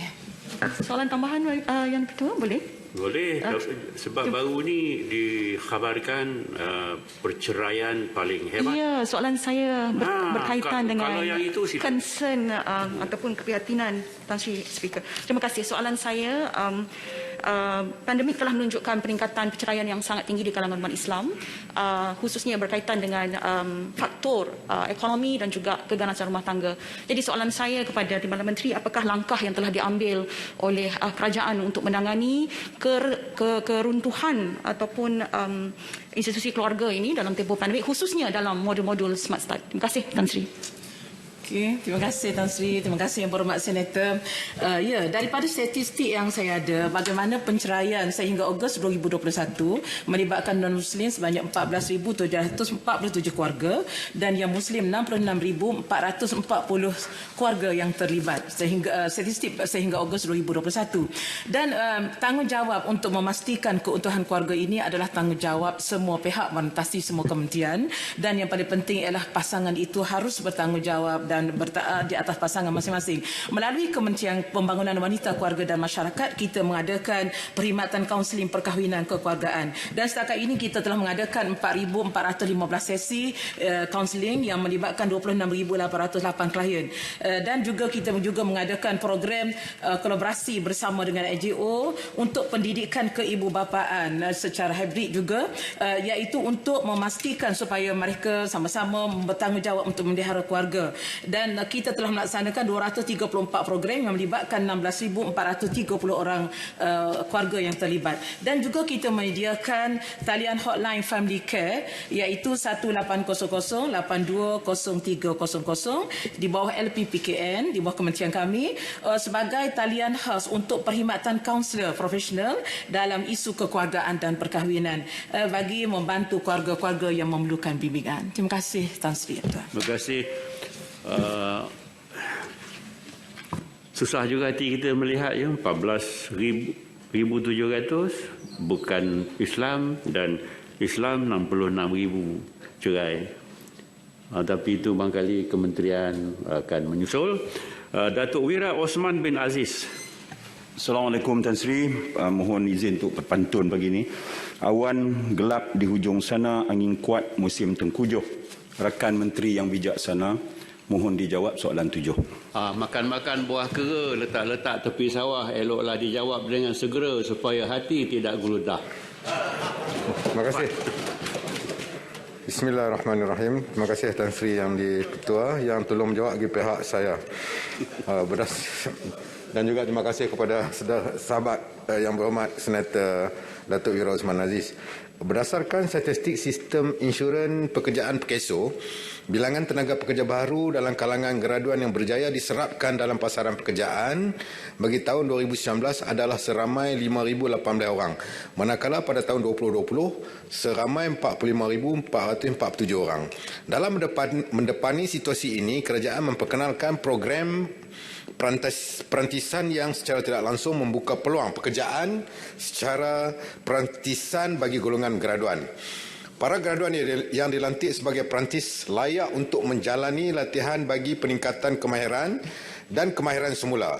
Jumlah perantis yang telah mendapat peluang menjalani perantisan ialah 44,843 graduan. Kementerian Sumber Manusia melalui agensinya iaitu PKSO turut bekerjasama dengan Kementerian Pengajian Tinggi dan Kementerian Belia dan Sukan untuk melaksanakan program-program penempatan pekerjaan dengan menganjurkan aktiviti temuduga termasuk kepada golongan siswazah. Microsoft Malaysia dengan kerjasama PKSO dengan izin Junior Achievement Malaysia dan Cloud Swift pula telah melaksanakan program kemahiran digital bagi kerjaya hari esok. Program ini bertujuan mendedahkan peserta kepada kursus dan pensijilan kemahiran digital berkonsepkan bersedia untuk masa depan, kemahiran insaniah dan juga peluang penempatan pekerjaan yang berpotensi. Pekerjaan turut meluaskan elan mencari pekerjaan atau EMP meliputi golongan yang tidak mencarum dengan PKSO, termasuklah graduan baru, lepasan sekolah dan pekerja sektor tidak formal yang dikenali sebagai SIP Prihatin 2.0. Pencari kerja yang belum mencarum dengan PKSO perlu mendaftar di portal pekerjaan negara yang saya sebut sebagai My Future Jobs dan perlu menghadiri temuduga terbuka sekurang-kurangnya 3 kali dalam tempoh 2 bulan. Insentif EMP akan diberikan sebanyak 300 bulan sekiranya pencari kerja kembali bekerja untuk mendapat pekerjaan melalui portal aplikasi My Future Job. Jumlah insentif sebanyak 400 akan turut diberikan apabila mendapat surat tawaran. Selain daripada itu, sistem insurans pekerjaan di bawah PKSO juga menyediakan program-program bagi peningkatan modal insan dan keboleh pasaran pekerja seperti khidmat kaunseling kerjaya, skill profiling, penulisan resume, mock interview, latihan kemahiran bahasa dan penyampaian serta seminar pekerjaan kepada mock apa tadi tu? Mock interview. MOCK. Oh. Mana kita sekejap Yalah, penalti tak ada, sambung. Saya minta maaf. Saya cuba untuk nak membahasa Malaysia kan. Jadi latihan kemahiran ada sikit lagi. Penyampaian serta seminar pekerjaan kepada pencarumnya dengan inisiatif ini. Keboleh pasaran mereka akan ditingkatkan dan meluaskan peluang mereka memasuki pasaran kerja. Sekian, terima kasih Tan Sri Yang di-Pertua. Fikir-fikirlah pasal MOK tu. Tambahan Tan Sri. Ya, Datuk. Terima kasih Yang Berhormat Menteri. Masalah utama kita antara yang besar ialah masalah ketidaksepadanan atau mismatch antara kelulusan seseorang graduan dengan ketawaran kerja. Dalam data yang diberikan tadi, adakah nombor 1 diambil kira sama ada jawatan yang ditawarkan itu bersepadan dengan kelulusan mereka, dan apakah langkah kerajaan buat untuk mengatasi masalah underemployed? Maksudnya lulus lebih tapi dapat gaji rendah. Terima kasih. Sila. Terima kasih Tan Sri Yang di-Pertua. Terima kasih sahabat yang membangkitkan soalan tadi. Saya nak perbetulkan sikit Yang Berhormat Wira Datuk Osman Aziz. Bukan mismatch, sepadangan kerja. Itu dia. Tahniah. Okey, jadi kementerian kita sekarang ni sedang memang dalam program-program yang kita aturkan Banyak perkataan bahasa Inggeris lah, saya pun takut dah nak jawab. Tak lama lagi kita cakap Inggeris okay. sajalah. Jadi skim-skim yang kita persepadanan kerja ini memang kita susun atur dengan kelulusan yang mereka ada melalui program yang kita sebut Penjana Prihatin Pemulih ini. Kerana kita melihat dalam satu program analitis penilaian psikometrik bersepadu di bawah MyNext, program ini menggabungkan graduan, pekerja, syarikat dan institusi pendidikan untuk mendapatkan jurang di antara penawaran bakat dengan pekerjaan masa hadapan, iaitu dia panggil persepadangan kerja. Jadi sehingga Ogos 2021 lebih 160,000 profil bakat telah mendaftar dengan MyNext program ini yang melibatkan 22 institusi pengajian tinggi awam dan swasta bagi kita melihat penawaran dan juga demand ataupun permintaan dalam pasaran oleh sektor-sektor manufacturing, agriculture, pertanian, plantation, peladangan, untuk kita sepadankan. Ya, terima kasih. Kita nak biasakan diri kita mulai sekarang dengan bahasa Malaysia kita yang tinggi nilai ini. Itu sajalah yang kita sedang susun atur untuk kita persepadankan dengan graduan-graduan kita di segi latar belakang kelulusan masing-masing dengan permintaan dalam pasaran, termasuk dalam bidang industri, sektor peladangan dan plantation sebagainya. Sekian, terima kasih. Baik, temu duga cobaan. Datuk Wira Osman dah tanya tadi, ada tambahan lagi tak? Tidak. Baik, Datuk John Ambrose. Terima kasih Yang Muat Menteri. Selamat pagi Tan Sri Yang Dipertua. Soalan saya nombor 8. Sila. Bismillahirrahmanirrahim. Assalamualaikum warahmatullahi wabarakatuh. Selamat pagi dan salam sejahtera. Terima kasih Tan Sri Yang Dipertua, terima kasih Senator John Ambrose. Kerajaan sebenarnya amat prihatin akan kesusahan yang dihadapi rakyat dalam mengharungi tempoh mencabar akibat penularan wabak COVID-19. Impak daripada pelaksanaan Perintah Kawalan Pergerakan atau PKP bagi membendung penularan wabak secara tidak langsung telah mengakibatkan rakyat kehilangan pekerjaan serta pendapatan dan terpaksa mengharungi pelbagai cabaran lain bagi meneruskan kehidupan. Melalui 8 pakej rangsangan ekonomi yang diumumkan dengan nilai keseluruhan RM530 bilion bagi membiayai pemberian bantuan tunai secara langsung untuk membantu kumpulan pendapatan B40 dan M40 di negara ini. Pelaksanaan bantuan ini merangkumi inisiatif-inisiatif seperti bayaran tambahan bantuan sara hidup BSH, bantuan prihatin nasional BPN, bantuan prihatin rakyat BPR dan bantuan khas COVID-19 BKC. Daripada keseluruhan peruntukan bantuan tunai di bawah pakej-pakej tersebut, sebanyak RM23.9 bilion atau 72.9% telah pun disalurkan kepada para penerima yang layak, manakala baki dari peruntukan akan segera disalurkan mengikut jadual yang telah ditetapkan. Kerajaan juga telah membelanjakan sejumlah RM203 juta bagi menyediakan bakul makanan kepada lebih 2.6 juta ketua isi rumah di seluruh negara. Sebagai langkah meningkatkan aliran tunai rakyat, kerajaan juga telah melaksanakan pemberian moratorium pinjaman secara automatik selama 6 bulan di bawah pakej prihatin dan seterusnya diperkenalkan semula di bawah pakej pemulih. Ini sedikit sebanyak berjaya meringankan beban komitmen kewangan rakyat dan membolehkan mereka untuk menumpukan kepada perbelanjaan harian yang lebih memerlukan. Selain itu, kerajaan melalui Kumpulan Bank Simpanan Pekerja KWSP turut melaksanakan skim pengeluaran simpanan Air Lestari, Air Sinar dan terkini Air Citra sebagai sumber kewangan alternatif kepada rakyat untuk mengakses simpanan besaran mereka bagi menampung keperluan harian. Terima kasih Tan Sri. Tuan Haji Ahmad bin Yahya. Ada? Kalau ada sila. Terima kasih penjelasan yang YB Timbalan Menteri. Khusus saya mau tanya satu soalan khusus untuk Sabah. Daripada bantuan secara keseluruhan semasa pandemik COVID-19, berapakah tambahan peruntukan yang tersedia untuk membantu kepada mangsa atau yang sangat terkesan semasa bencana banjir? Untuk makluman, kawasan seperti Pinampang dan Kota Belud telah mengalami tidak kurang 6 kali banjir pada tahun ini saja, yang terbaru pada 15 September dan 12 Oktober.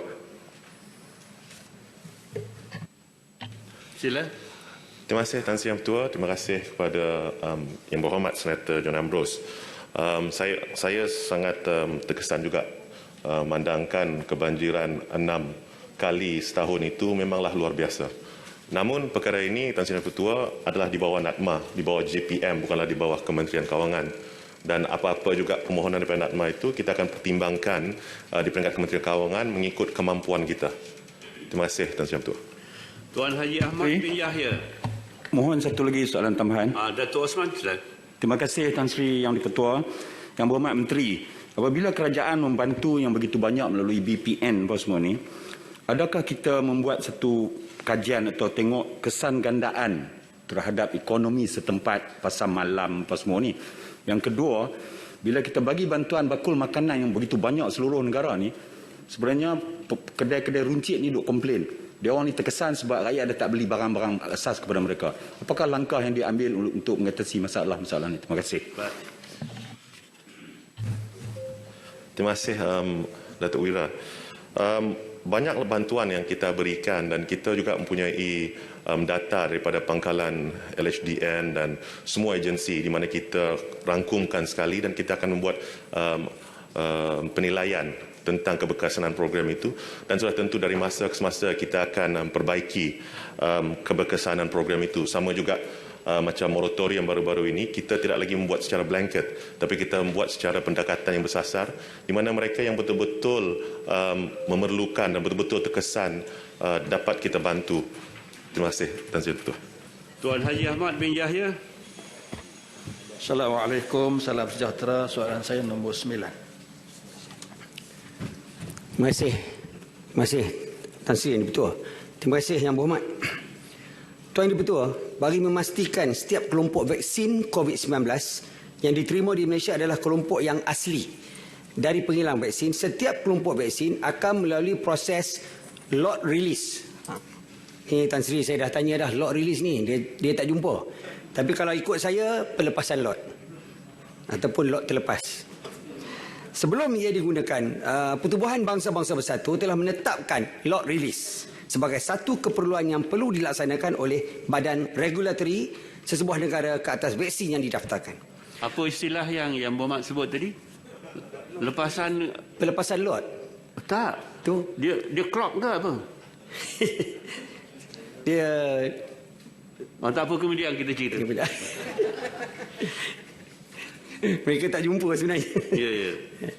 Melalui jadi saya guna lot release sementara ni Tan Sri. Maaf. Melalui aktiviti lot release ini, bahagian regulatory farmasi negara perlu memastikan pihak penghilang mengemukakan dokumen yang menunjukkan proses penghilangan yang dijalankan dan keputusan pengujian yang telah dijalankan ke atas kelompok vaksin tersebut. Semua maklumat ini perlu terkandung dalam dokumen, ini satu lagi ni yang telah ditulis, lot summary protocol. Saya sebut sebagai kesimpulan protokol lot. Saya tak pasti. Yang akan dinilai oleh NPRA. Apabila kelompok vaksin ini tiba di Malaysia, pemeriksaan rangkaian sejuk akan dijalankan oleh pegawai farmasi NPRA bagi memastikan pematuhan kepada keperluan rangkaian sejuk. Pemeriksaan ini juga akan dapat mengesahkan kelompok vaksin tersebut dibekalkan dari penghilang yang didaftarkan untuk produk tersebut. Hanya vaksin termasuk diluent yang telah memenuhi keperluan lot release sahaja boleh digunakan. Seterusnya vaksin tersebut akan melalui proses serialization. Ini saya sebut sebagai serialisasi, di mana setiap pembungkusan vaksin akan diberikan nombor siri. Ini memastikan kebolehkesanan setiap kotak vaksin tersebut. Pergerakan setiap kotak vaksin selepas ia dihantar ke pusat pemberian vaksin akan dipantau melalui Vaccine Management System. Saya sebut sebagai sistem pengurusan vaksin, dan sistem ini berintegrasi dengan aplikasi MySejahtera. Apabila vaksin tersebut diberikan kepada penerima vaksin akan menggunakan aplikasi MySejahtera untuk mengimbas kod bar yang terdapat pada bilik suntikan vaksin. Kod bar yang diimbas adalah spesifik kepada kotak vaksin tersebut yang mengandungi maklumat: 1. Nama vaksin, 2. Nama penghilang, 3. Nombor kelompok, 4. Tarikh luput vaksin, dan 5. Pusat pemberian vaksin yang memberikan vaksin. Dengan adanya integrasi antara sistem pengurusan vaksin atau Vaccine Management System dan aplikasi MySejahtera, kesahihan dan kebolehkesanan setiap vaksin tersebut dapat dipastikan, yang mana vaksin itu adalah benar-benar sahih. Terima kasih. Soalan tambahan, silakan Tan. Terima kasih Tan Sri. Isu berkaitan dengan keaslian vaksin ini memang menjadi salah satu faktor pihak yang menolak ataupun anti vaksin. Antara pihak yang salah faham ataupun menolak vaksin ini ialah di kalangan mereka yang berada di sektor-sektor penting. Contohnya sektor pendidikan. Jadi soalan yang saya ingin kemukakan ialah apa tindakan yang dirancang oleh pihak kementerian bagi menangani perkara berkenaan. Terima kasih. Terima kasih Yang Berhormat. Sekarang ni memang terwujud lagi kumpulan-kumpulan yang anti vaksin ini yang mana boleh mengganggu perjalanan program PIK kita. Jadi ini telah dibincangkan juga dengan KPM dan mereka juga akan memanggil golongan ini untuk memberikan penerangan. Memujuk dan menceritakan perkara sebenarnya. Kita bimbang mereka-mereka ini mendapat maklumat yang salah dan ataupun benda-benda yang palsu. Dan dari aspek daripada segi KKM pula, kita akan terus memberikan penerangan dan kita akan mengambil usaha untuk menerangkan. Contohnya kalau diberikan, ada di antara mereka yang memberikan kononnya kajian-kajian klinikal dan kita perlu memberikan kajian-kajian klinikal yang lebih kuat. Yang lebih kuat menyatakan kepentingan vaksin, keberkesanan vaksin seperti yang saya sebutkan dalam jawapan pada soalan pertama tadi. Jadi saya rasa kita harap sangatlah mereka-mereka ini insaflah, marilah tolong kita sama-sama, sama-sama kita berjaya untuk selamatkan negara ini. Terima kasih. Mereka Boleh saya bertanya satu soalan tambahan? Boleh 2 kali. Tan Sri, boleh saya bertanya? Boleh. Terima kasih.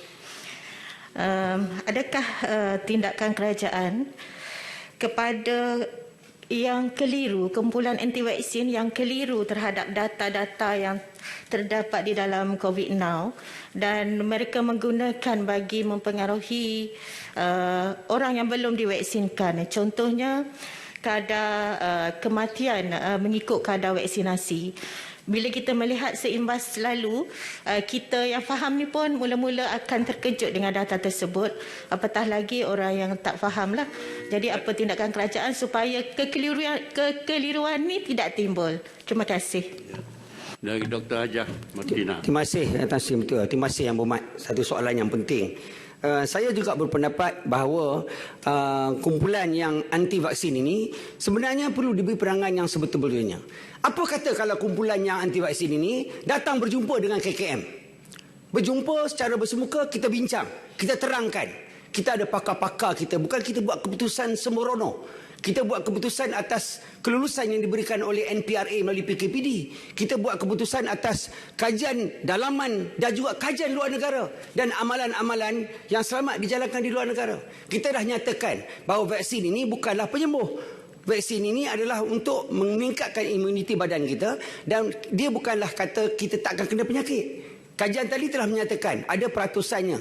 Malah setelah 6 bulan dia panggil waning effect, dengan izinnya kesan penurunan immunity atau antibody. Sebab itu kita memerlukan dos penggalak.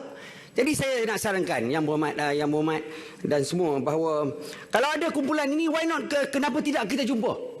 Kenapa tidak kita datang nanti, kita boleh uruskan, saya boleh berbincang dengan Yang Berhormat Menteri Kesihatan supaya kita bersemuka dan kita cakap yang sebenar-benarnya. Jangan kita cakap sini sana dan menyebarkan berita palsu, kita bimbang juga. Nanti KKMM akan mengambil tindakan kerana penyebaran berita palsu pula. Terima kasih Tuan Yang Berhormat Timbalan Menteri. Silalah wujudkan jadual mulai kini. Kita beralih kepada Tuan Balasubramaniam, anak lelaki Nachiapan.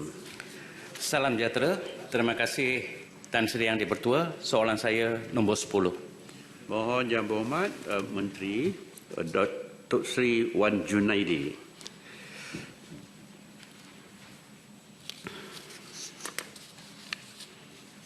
Pasal lompat parti ya. Terima kasih Tan Sri. Bismillahirrahmanirrahim. Assalamualaikum warahmatullahi wabarakatuh. Selamat pagi, salam bahagia, salam sejahtera.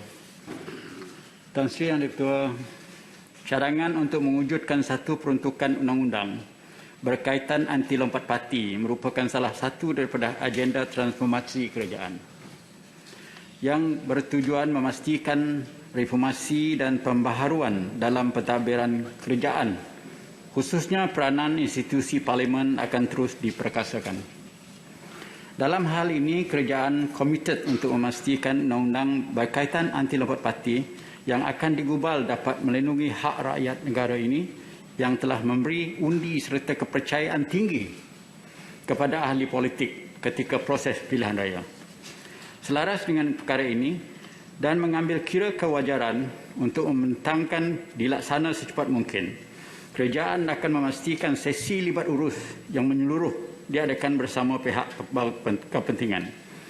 Badan bukan kerajaan, ahli parlimen, kerajaan pembangkang serta rakyat agar rang undang-undang baru yang diperkenalkan mendapat sokongan semua pihak. Sesi libat urus ini juga akan memastikan hala tuju dan parameter, ini yang penting Tan Sri, parameter gubalan undang-undang ini dapat ditetapkan serta tidak bertentangan dengan Perlembagaan Persekutuan atau undang-undang lain yang berkuat kuasa termasuk peringkat negeri. Jadi Tan Sri Yang Di-Pertua, pada ketika ini kerajaan sedang mengkaji undang-undang yang digunapakai di negeri, termasuk kes mahkamah yang berlaku di beberapa negeri melibatkan pelaksanaan perundangan berkaitan lompat parti. Selain itu, kerajaan turut meneliti modal perundangan beberapa buah negara seperti India, Singapura, New Zealand dan United Kingdom melibatkan peruntukan lompat parti. Dapatan daripada kajian ini akan dibincang melalui sesi lubat urus bipartisan yang bakal kita buat nanti. Terima kasih Tan Sri. Terima kasih Yang Berhormat Menteri. Soalan tambahan saya. Ke siapa? Ya. Terima kasih. Yang Berhormat Menteri, apakah bentuk libat urus atau close engagement yang sedang dilakukan oleh kerajaan dengan pakar-pakar perundangan dari negara-negara luar bagi memuktamadkan inti parti draft undang-undang anti lompat parti tersebut? Terima kasih. Pandangan saya, Tan Sri Yang Di-Pertua, setakat ini kita tidak memerlukan kepakaran daripada sudut undang-undang berhubung dengan perkara ini. Saya cukup yakin pihak kementerian saya dan juga AG mempunyai cukup kepakaran selain daripada program-program kita di seluruh negara ini. Jadi dengan sendirinya maka keperluan untuk melibat urus dengan pakar-pakar undang-undang daripada luar negara itu tidak perlu dibuat. Tetapi walau bagaimanapun, kita mengguna model-model undang-undang di negeri-negara yang saya sebutkan tadi dan kita boleh melihat kelemahan dan kekuatannya dan menilai daripada sudut perlembagaan kita sendiri dan kehendak rakyat kita jenis mana undang-undang yang perlu kita perkenalkan. Terima kasih. Tan Sri, satu lagi soalan. Tambahan saya. Konsep beliau tadi jelas dalam konteks perlembagaan kita sendiri. Tambahan? Boleh Tan Sri, terima kasih. Soalan saya, adakah kerajaan berhasrat untuk menggabungkan rang undang-undang pemecatan ahli parlimen beserta sekali dengan rang undang-undang anti lompat parti ini, kerana saya percaya isu lompat parti ini bukan sahaja isu yang melibatkan kecurangan moral ahli politik tetapi juga melibatkan hak rakyat dalam konteks demokrasi elektoral. Terima kasih Tan Sri. Silakan. Terima kasih Tan Sri. Cukup relevan soalan sedemikian. Sebabnya ada cadangan mengatakan bahawa pertama untuk ahli parlimen itu dipecat. Selepas itu diadakan pilihan raya. Maknanya dua jenis perundangan yang diperlukan. Jadi ini juga menjadi satu kajian kepada pihak kerajaan yang mana yang terbaik. Sebabnya kalau kita wujudkan dua undang-undang ataupun ordinan ataupun akta parlimen di luar perlembagaan, dengan sendirinya itu terbuka kepada satu cabaran mahkamah pula. Dan kita kena melihat sama ada menggubalkan satu rang undang-undang baru untuk menangani masalah lompat parti ini ataupun kita pindah perlembagaan untuk accommodate bagi qualification sebagaimana yang dilakukan di Singapura, di India dan juga di New Zealand. Tan Sri, terima kasih. Ya. Tan Sri yang Ketua, soalan saya. Yang berhormat Datuk Seri Menteri, soalan tambahan saya, pergolakan politik yang serius sehingga mencetuskan kebimbangan dalam kalangan raya antara yang terbaru di Dewan Undangan Negeri Melaka. Adakah mereka ini boleh kenakan tindakan di bawah Perlembagaan Persekutuan dalam peruntukan perkara 10-2 yang mana pada rakyat mereka ini menimbulkan ketidaktenteraman awal ketiga fasa wabak ini? Sekian. Baik. Terima kasih Yang Berhormat. Setakat ini Yang Berhormat kita pandu kepada perlembagaan. Oleh kerana kita belum mempunyai undang-undang peringkat persekutuan lagi berhubung dengan perkara ini. Jadi dalam perlembagaan persekutuan juga ada mengatakan bahawa hak seseorang untuk masuk mana-mana persekutuan dan parti contohnya adalah masih dibolehkan. Tidak ada larangan dan perbatasan. Itulah kenapanya daripada sudut itu kenapa kita mencadangkan undang-undang yang bakal kita buat ni. Terima kasih. Terima kasih banyak majlis mengucapkan kepada Yang Berhormat Menteri di Jabatan Perdana Menteri yang secara jujurnya juga Yang Berhormat Timbalan beliau turut bersama. Semoga kerja rumah yang beliau laksanakan itu memanfaatkan kita semua, khasnya rakyat dan negara kita. Tan Sri Datuk Sri Muhammad Razi bin Tan Sri Sheikh Ahmad. Tan Sri Yang Di-Pertua, soalan saya nombor 11. Nombor 11, pembangunan wanita. Ya. Silakan. Terima kasih Tan Sri. Assalamualaikum warahmatullahi wabarakatuh. Terima kasih juga kepada Yang Berhormat Tan Sri Datuk Sri Muhammad Razi di atas soalan yang dikemukakan. Kementerian melihat NGO atau dikenali sebagai Pertubuhan Sukarela Kebajikan PSK sebagai rakan strategi yang melengkapi usaha kerajaan dalam menyampaikan perkhidmatan hingga ke peringkat akar umbi. Sebagai sokongan kepada usaha untuk melengkapi dan memperluaskan perkhidmatan kebajikan dan kemudahan kepada golongan masyarakat yang memerlukan, kerajaan melalui Kementerian Pembangunan Wanita, Keluarga dan Masyarakat membantu pusat sukarelawan kebajikan ini untuk kos perbelanjaan dan penyediaan makan minum pada penghuni yang tinggal berkediaman atau datang secara harian kepada pusat sukarelawan kebajikan kita. Walau bagaimanapun, kelulusan bantuan kewangan yang dipertimbangkan turut mengambil kira kemampuan kewangan PSK dari sudut aset semasa pendapatan dan perbelanjaan PSK tersebut. Ini adalah selaras dengan prinsip kebajikan adalah tanggungjawab bersama melalui kerjasama strategi antara kerajaan dan pertubuhan sukarelawan kebajikan. Tan Sri Yang Pertua, sebagai menyokong usaha kerajaan, PSK juga diharap dapat mengambil inisiatif untuk juga sama mencari sumber dana yang lain juga bagi menampung kos pengurusan pusat jagaan demi kesejahteraan penghuni. Ini adalah selaras dengan prinsip kerjasama strategi yang telah dijalankan. Dan sokongan daripada NGO, syarikat korporat, JLC dan syarikat swasta amat digalakkan dalam menyalurkan bantuan kepada NGO yang berkeperluan agar dapat membantu mengurangkan beban tanggungan kumpulan sasar. Jadi kesedaran bahawa tanggungjawab kebajikan adalah bersama untuk perlu diwawarkan bagi mewujudkan kesedaran masyarakat khususnya pusat sukarelawan kebajikan ini dan korporat dalam membantu PSK ini yang memerlukan bantuan. Jadi setakat ini untuk makluman permohonan yang kita terima melalui Pertubuhan Sukarelawan Kebajikan sebanyak sehingga tahun 2021 sebanyak 305 PSK telah memohon dan setakat ini kita telah meluluskan sebanyak 205 buah PSK yang telah menerima bantuan daripada pihak kita. Jadi mengenai cadangan untuk mengkaji balik keadaan, kita mengambil maklum isu ini dan insya-Allah kita sedia melihat dari masa ke masa atas kemampuan dan kelayakan yang harus diberi. Terima kasih. Jadi yang RM8 itu mungkin dikaji balik lah ya? Ya, kena kaji. Alhamdulillah. Ya. Terima kasih. Tan Sri, silakan.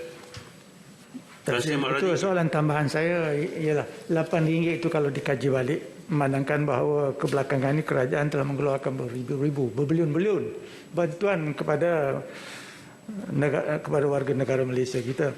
Memandangkan bahawa hanya 205 saja yang dipanggil PSK terdapat di dalam negara kita.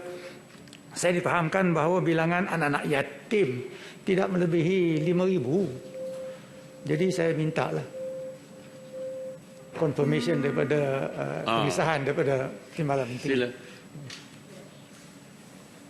Terima kasih Yang Berhormat di atas kepekaan, Yang Berhormat terhadap kebajikan anak yatim dan golongan yang memerlukan. Kita memang benar, kita memahami kekangan yang dihadapi oleh semua PSK telah mengendalikan program kebajikan ini. Dan sebagaimana yang saya sebutkan tadi, adalah program ini adalah program komitmen kerjasama antara NGO dan pihak kerajaan. Jadi dengan kekangan, dengan pelbagai cabaran yang ada pada hari ini, kerajaan telah membelanjakan untuk maklum Yang Berhormat setakat ini 19.2 juta setahun untuk membantu semua 205 PSK di seluruh negara. Jadi sekiranya perkara ini satu keperluan yang sangat mendesak, saya mengharapkan insya-Allah kita sedang berusaha di peringkat kementerian untuk menambahkan dana, tetapi sebagaimana Yang Berhormat tahu, ini bergantung kepada kelulusan di peringkat Kementerian Kewangan. Apapun, saya mengharapkan supaya tanggungjawab ini tanggungjawab bersama, dan inilah masanya sebenarnya syarikat korporat, NGO dan syarikat-syarikat GSC, syarikat swasta sama-sama membantu untuk memastikan kumpulan SASA yang diperlukan ini sama-sama kita bantu dengan mengikut apa keperluan yang diperlukan oleh mereka. Terima kasih. Terima kasih. Pasal anak yatim tu, anak yatim yang di atas ni tak payahlah dibagi. Tambahan? Datuk Isa, ya. Saya melihat isu yang dibangkitkan oleh YB Tan Sri tadi sudah berlarutan 4-5 tahun. Perkara ini telah dibangkitkan oleh Datuk Syukur berkenaan dengan RM8 ini terlalu kecil. Saya mohon kepastian di peringkat kementerian berapa lama lagi kajian nak dibuat. Sekian, terima kasih. Yang Berhormat sedang diasak tu ya. Terima kasih Yang Berhormat. Okey, terima kasih di atas kepekaan semua ahli-ahli senator kita di atas isu kebajikan. Memang kita sangat mengharapkan kalau boleh kita dapat bagi yang terbaik untuk kumpulan SASA kita, tetapi kita memahami kekangan yang dihadapi oleh kerajaan. Jadi sebab itulah kita menggalakkan syarikat korporat membantu, sebagaimana contoh bakul prihatin kita telah disumbangkan hampir 21 juta oleh syarikat korporat.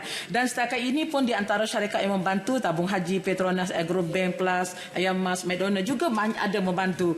Jadi dalam rekod kita, mereka telah membantu kepada PSK kita setakat ini 1.9 juta. Jadi kita mengharapkan dengan kos yang kita perlukan hampir 20 juta setahun, jadi sudah tentu banyak lagi sumbangan-sumbangan daripada pelbagai pihak kita alu-alukan. Jadi dengan rakyat Malaysia yang berjiwa kebajikan, kita mengharapkan insya-Allah bukan semata-mata tanggungjawab kebajikan ini tanggungjawab kerajaan, tetapi kebajikan ini adalah tanggungjawab kita semua. Terima kasih. Terima kasih Yang Berhormat Timbalan Menteri. Tuan Suresh Singh, anak lelaki Rashfal Singh. Terima kasih Yang Dipertua. Soalan saya soalan 12. Thank you. Sila. Bismillahirrahmanirrahim. Terima kasih Tan Sri Yang Dipertua. Terima kasih Tuan Yang Berhormat Senator Tuan Suresh Singh. Berdasarkan data terkini kaji selidik tenaga buruh oleh Jabatan Perangkaan Malaysia, kadar pengangguran rakyat Malaysia pada Ogos 2021 menurun sebanyak 0.2% kepada 4.6% berbanding Julai 2021 yang merekodkan 4.8%. Ini perbandingan pada Ogos 2021 dengan Julai 2021 yang merekodkan 4.8%.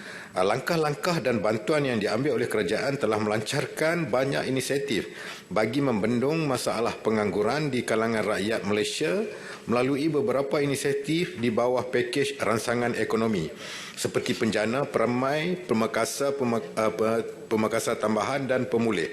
Di samping itu, kerajaan melalui PKSO telah memperluaskan elan mencari pekerjaan kepada bukan pencarian PKSO. Saya ingat tadi saya dah sebut elan yang sekurang-kurangnya RM300 yang mana mereka mendaftar di bawah My Future Job, satu aplikasi yang diletakkan di bawah agensi Kementerian Sumber Manusia iaitu PKSO. Kerajaan juga telah memperluaskan skop insentif pengambilan pekerja untuk meliputi pekerjaan sementara dan pekerjaan gig oleh PKSO dengan memperuntukkan 300 juta yang memanfaatkan 60,000 pekerja selain menggalakkan majikan yang menawarkan pekerjaan jangka pendek ataupun platform menyediakan perkhidmatan gig yang berdaftar dengan PKSO. Dengan menyediakan 200 bagi setiap pekerja yang ditempatkan, Skim-skim ini diwujudkan untuk membantu rakyat mendapat penempatan pekerjaan, bekerja sendiri serta menambah dan meningkatkan kemahiran mereka.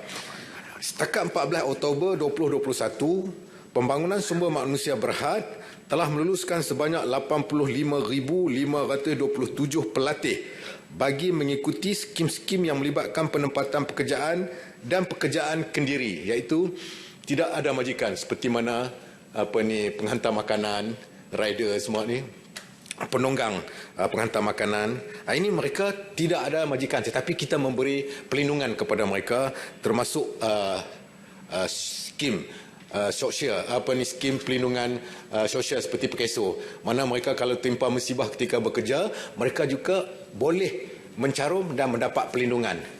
Jadi selain daripada itu, Pembangunan Sumber Manusia Berhad juga menubuhkan Pusat Penempatan Pembangunan Sumber Manusia. Dia orang tulis di sini HRD Corp Placement Center. Saya sangat kagum sebab kita sekarang sedang membicarakan untuk mertabatkan bahasa Malaysia walaupun dalam keadaan berseluruh.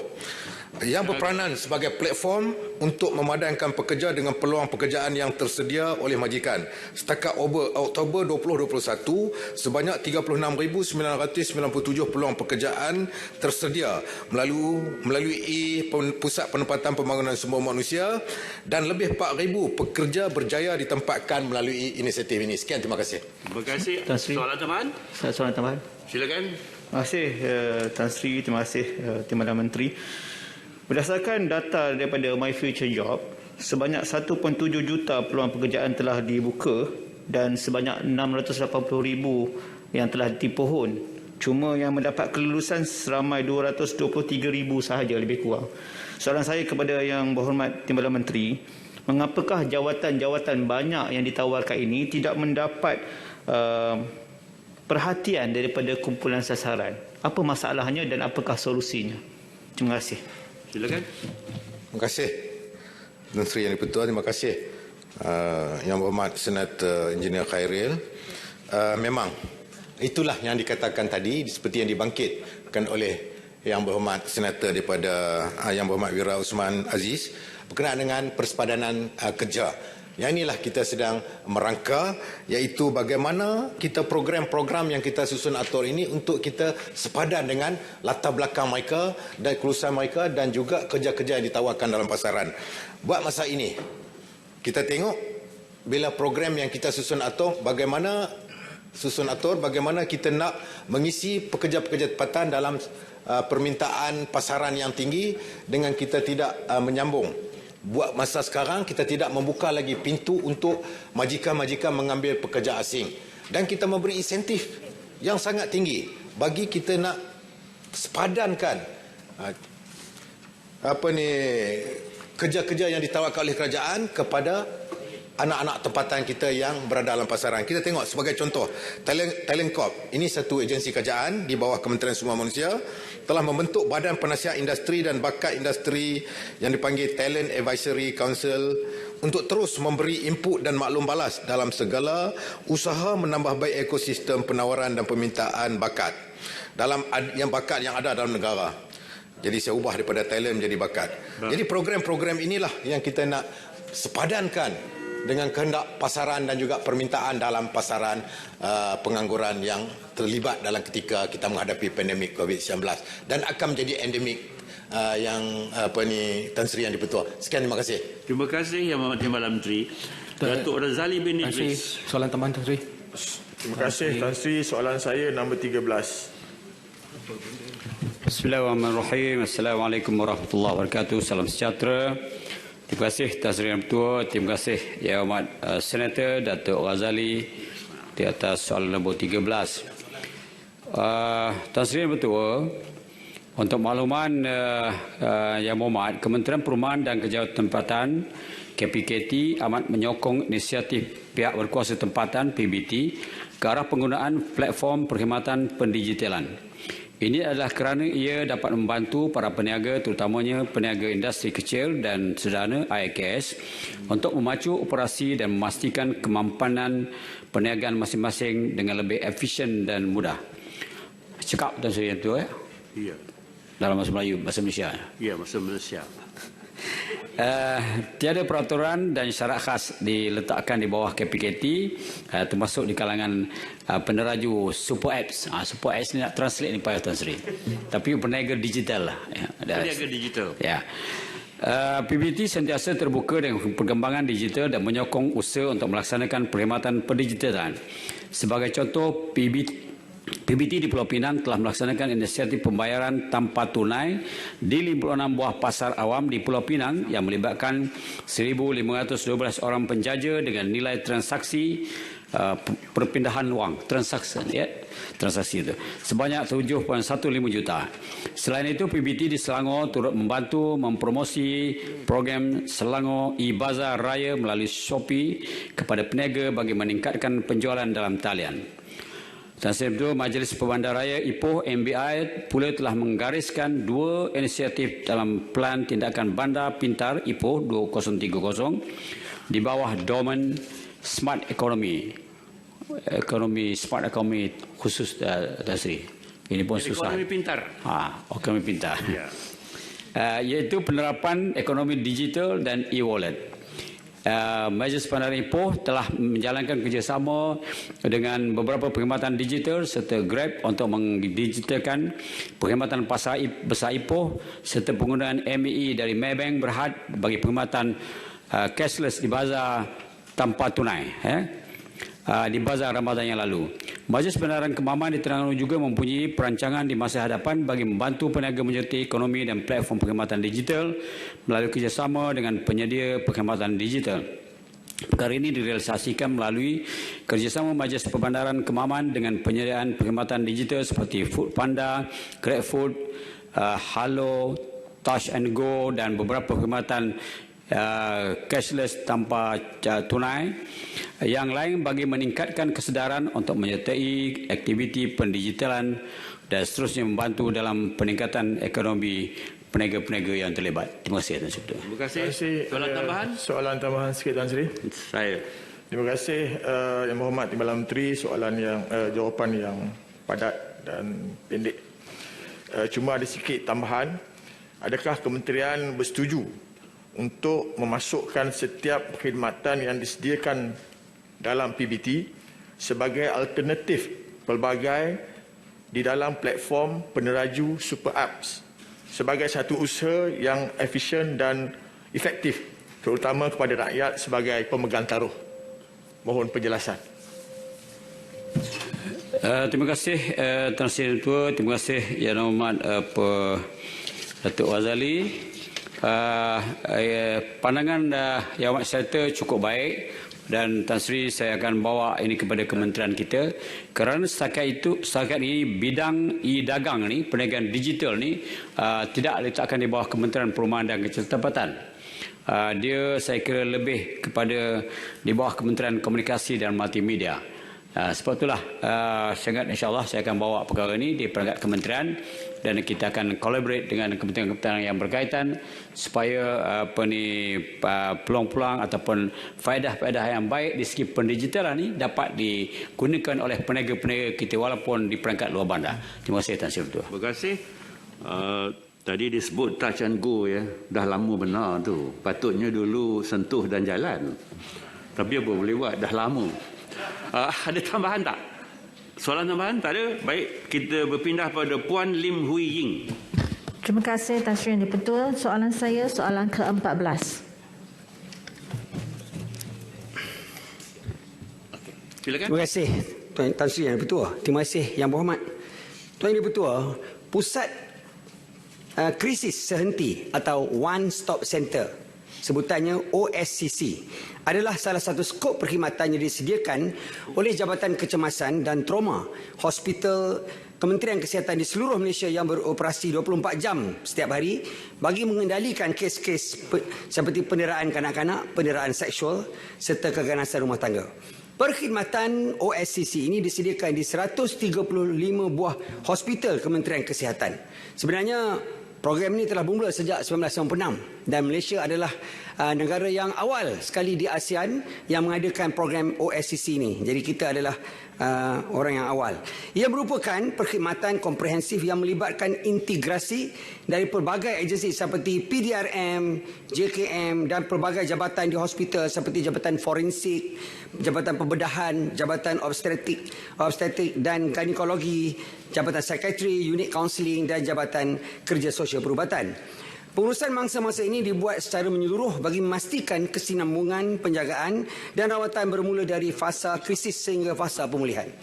OSCC di Jabatan Kecemasan dan Trauma juga bertindak sebagai penyelaras di mana siasatan lanjut atau rujukan kepada pihak berkuasa atau agensi dan jabatan berkaitan akan dilakukan oleh pegawai yang bertugas di OSCC. Setiap kes yang dikendalikan di OSCC akan diadakan dalam sebuah bilik khas berasingan dengan pesakit bagi menjaga kerahsiaan.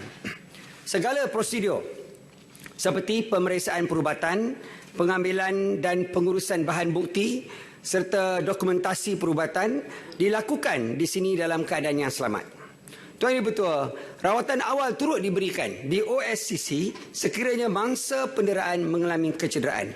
Selain itu, mangsa akan dirujuk kepada agensi dan jabatan berkaitan dan turut akan mendapatkan rawatan susulan mengikut kategori kes serta keadaan pesakit. Sekian, terima kasih. Soalan tambahan, sila. Soalan tambahan, Tan Sri Yang di-Pertua. Boleh minta kementerian menyatakan bilangan kes keganasan domestik yang telah dikendalikan oleh pusat-pusat ini bagi setiap negeri pada tahun 2020 sehingga kini. Silakan. Terima kasih Tan Sri, terima kasih Yang Berhormat. Saya tidak mempunyai saya tidak mempunyai data berkenaan setiap negeri. Walau bagaimanapun, kalau diizinkan, saya nyatakan hari ini pada tahun 2020, sejumlah 9,952 kes penderaan yang mendapatkan rawatan di OSCC Hospital KKM berbanding 10,880 pada tahun 2019. Ini perbandingan 2 tahun. Dan hanya di OSCC Kementerian Kesihatan. Dan keganasan rumah tangga, 6,576 kes telah mendapat rawatan berbanding pada tahun 2020 berbanding 7,476 pada tahun 2019. Dan ketiganya, kes penderaan kanak-kanak hingga 17 tahun sejumlah 3,338 kes telah mendapat rawatan di Hospital KKM berbanding 3,696 pada tahun 2019. Mengikut data, kes penderaan fizikal paling tinggi dilaporkan diikuti dengan penderaan seksual dan juga penderaan psikologi. Bagi semua jenis penderaan, jantina perempuan adalah lebih tinggi daripada jantina lelaki. Namun, Tuan Yang di-Pertua, saya ingin nyatakan data ini adalah kes yang mendapat rawatan di OSCC di hospital kerana ia tidak menggambarkan keadaan sebenarnya. Kerana penurunan kes waktu COVID ini mungkin disebabkan kawalan pergerakan yang menyebabkan mangsa tak dapat hadir. Pertama. Yang keduanya, pendera tinggal bersama dengan mangsa. Jadi dia tak dapat keluar. Mata sentiasa dia tengok akan dia dan akhirnya kebimbangan terhadap jangkitan penyakit itu sendiri. Jadi data-data lain yang perlu diambil daripada talian kasih seperti yang dianjurkan oleh KPWKM dan juga dari PDRM dan juga dari NGO-NGO lain yang bantu menyelamatkan mangsa penderaan seperti Women's Aid Organisation, Women Center for Change dan All Women's Activity Society. Ini semua dalam bahasa Inggeris. Terima kasih Tan Sri Yang Ketua. Dato' Aziz bin Sitin. Terima kasih Tan Sri Yang Ketua. Selamat pagi, salam sejahtera. Soalan saya nombor 15. Silakan. Bismillahirrahmanirrahim. Assalamualaikum warahmatullahi wabarakatuh. Tan Sri Yang di-Pertua, Yang Berhormat Senator. Pihak Kementerian melalui Jabatan Kemajuan Orang Asli Jakwa dengan kerjasama Majlis Amanah Rakyat iaitu MARA telah menghantar pelajar orang asli yang layak untuk melanjutkan pengajian ke luar negara dalam pelbagai bidang dan peringkat pengajian. Jumlah pelajar yang melanjutkan pelajaran ke luar negara dari tahun 2010 hingga 2018 ialah seramai 90 orang pelajar. Daripada 90 orang pelajar tersebut, seramai 28 yang masih menuntut, 53 tamat pengajian, 5 terkandas dan 4 orang telah menarik diri. Antara sebab terkandas adalah tidak lulus peperiksaan dan ujian persediaan awal untuk keluar negara. Bagi 5 tahun kebelakangan, kebelakang iaitu tahun 2017 hingga 2019 pula, pihak MARA telah memberikan tajaan pendidikan kepada 41 pelajar orang asli untuk melanjutkan pengajian keluar negara, terutamanya di United Kingdom di peringkat sarjana muda sehingga doktor falsafah. Selain dari United Kingdom, pelajar-pelajar orang asli ini juga melanjutkan pengajian di universiti-universiti utama di Australia, Ireland, Amerika Syarikat, Rusia, Perancis, Kanada, India, Korea Selatan dan pelbagai negara lagi. Daripada jumlah tersebut, seramai 14 orang pelajar masih meneruskan pengajian, manakala terdapat 4 orang pelajar yang menarik diri. Walau bagaimanapun, pada tahun 2020 tiada pelajar yang melanjutkan pelajaran susulan penularan wabak COVID-19. Namun pada tahun 2021 terdapat seramai 18 orang pelajar telah ditawarkan untuk melanjutkan sambung pengajian dalam pelbagai bidang, iaitu 8 orang dalam ijazah sarjana muda, 8 orang dalam bidang master dan 2 orang dalam bidang PhD. Kemasukan pelajar pula adalah berbeza bergantung kepada keadaan negara yang menawarkan tawaran tersebut disebabkan pandemik COVID-19. JAKWA akan meneruskan kerjasama baik dengan pihak MARA dan meneruskan keadaan semasa yang dilihat sangat efisien dalam membantu membuka minda pelajar orang asli untuk menyambung pelajaran ke peringkat yang lebih tinggi. Ada maklumat tambahan iaitu tentang pada tahun 2019 pula, ya, ada 23 orang telah pun dihantar dan yang sedang rasanya itu saja dululah buat ini. Terima kasih. Terima kasih. Okey. Saya ingin memaklumkan dalam Dewan ini bahawa pengajian untuk keluar negara dibiayai oleh MARA. Namun pelajar-pelajar mahasiswa yang ingin menyambung peringkat ijazah dan doktor falsafah di dalam universiti tempatan tidak dibiayai oleh JAKWA.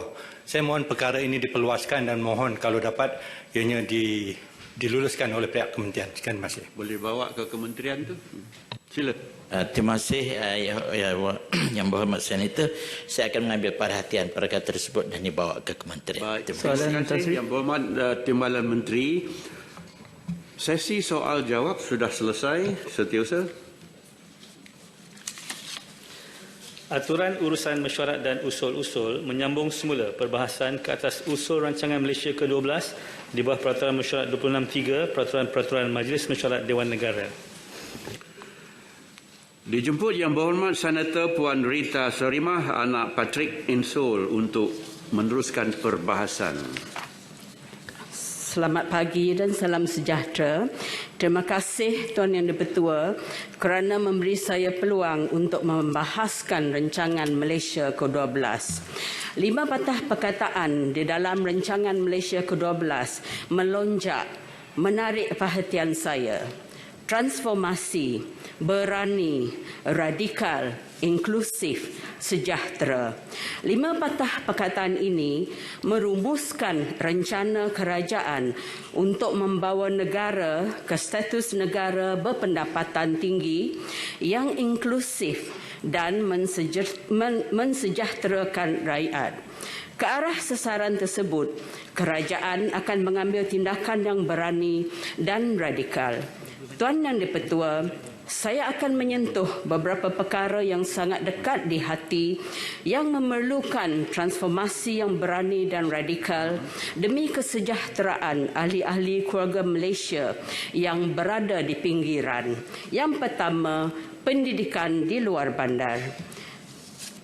Tuan Yang di-Pertua, dapatan daripada beberapa kajian mendapati pendidikan luar bandar di Malaysia masih ketinggalan dari segi kualiti kerana faktor-faktor kekurangan infrastruktur, kesedaran ibu bapa dan murid, kemahiran teknologi maklumat dan telekomunikasi, keadaan sosioekonomi ataupun kemiskinan dan kualiti guru-guru luar bandar. Pandemik COVID-19 telah menonjolkan jurang digital di antara sekolah-sekolah di bandar dan di luar bandar. Ketiadaan capaian internet di setengah kawasan luar bandar telah mengekang murid daripada mengikuti pembelajaran melalui PDPR. Keadaan lebih mudarat di Sarawak kerana 82.5% daripada 1,458 sekolah berada di Sarawak terletak di luar bandar. Di samping itu, terdapat 1,020 buah sekolah di Sarawak berada dalam keadaan yang daif, di mana sekolah-sekolah tersebut dibina melebihi 30 tahun yang lalu. Dan daripada angka tersebut, terdapat 415 buah sekolah yang berada dalam keadaan sangat daif berusia lebih 50 tahun. Kerajaan menganggarkan sebanyak 18 bilion ringgit diperlukan untuk membaik pulih sekolah-sekolah daif dan di Sarawak, dan kerajaan telah setakat ini telah membelanjakan sejumlah 1.8 bilion untuk membaik pulih sekolah-sekolah tersebut, di mana kerajaan Sarawak atas keprihatinan kepada pendidikan anak-anak Sarawak turut menyumbang sejumlah 388 juta ringgit. Tuan Yang di-Pertua, Sarawak juga mencatatkan sebanyak 681 sekolah kurang murid, di mana 300 daripadanya mempunyai kurang daripada 50 murid. Sekolah kurang murid adalah sekolah yang mempunyai tidak lebih daripada 150 orang. Di sekolah kurang murid, murid-murid yang berbeza umur dan tahun persekolahan belajar di dalam kelas yang sama dan diajar oleh guru yang sama. Keberkesanan kelas bercantum dan kualiti pendidikan terletak di atas bahu seorang guru. Sekolah kurang murid berada dalam keadaan daif dan menghadapi masalah kekurangan peruntukan, kemudahan dan guru terlatih. Tidak boleh tidak, keberkesanan kelas bercantum adalah terbatas. Lokasi sekolah di luar bandar, kekurangan kemudahan ICT, keadaan sekolah yang daif, kekurangan murid dan guru telah membawa kesan yang negatif kepada pencapaian murid. Disebabkan persekitaran yang kurang kondusif, ramai murid kita yang tidak menyerlah dan menyumbang kepada kedudukan rendah dalam peperiksaan umum. Demikian kenyataan Yang Berhormat Datuk Seri Michael Manyin, Menteri Pendidikan, Sains dan Penyelidikan Teknologi Sarawak, yang dipetik oleh sebuah akhbar tempatan. Dalam keputusan SPM bagi tahun 2019, Sarawak mencatatkan grade purata negeri 5.18 berada di tangga yang kedua terbawah berbanding negeri-negeri lain di Malaysia. Dan pada tahun lepas, iaitu tahun 2020, terdapat peningkatan yang marginal kepada 5.07 GPN berbanding grade purata negeri sebanyak 4.8. Tuan Yang di-Pertua, menyedari betapa pentingnya anak-anak Sarawak mendapat pendidikan yang berkualiti untuk membolehkan mereka berdaya saing di peringkat antarabangsa dengan penguasaan bahasa Inggeris yang baik, Kerajaan Sarawak telah memutuskan untuk membina 5 buah sekolah antarabangsa yang terbuka kepada pelajar cemerlang dari luar bandar dan dari semua kaum, malah dari keluarga berpendapatan rendah.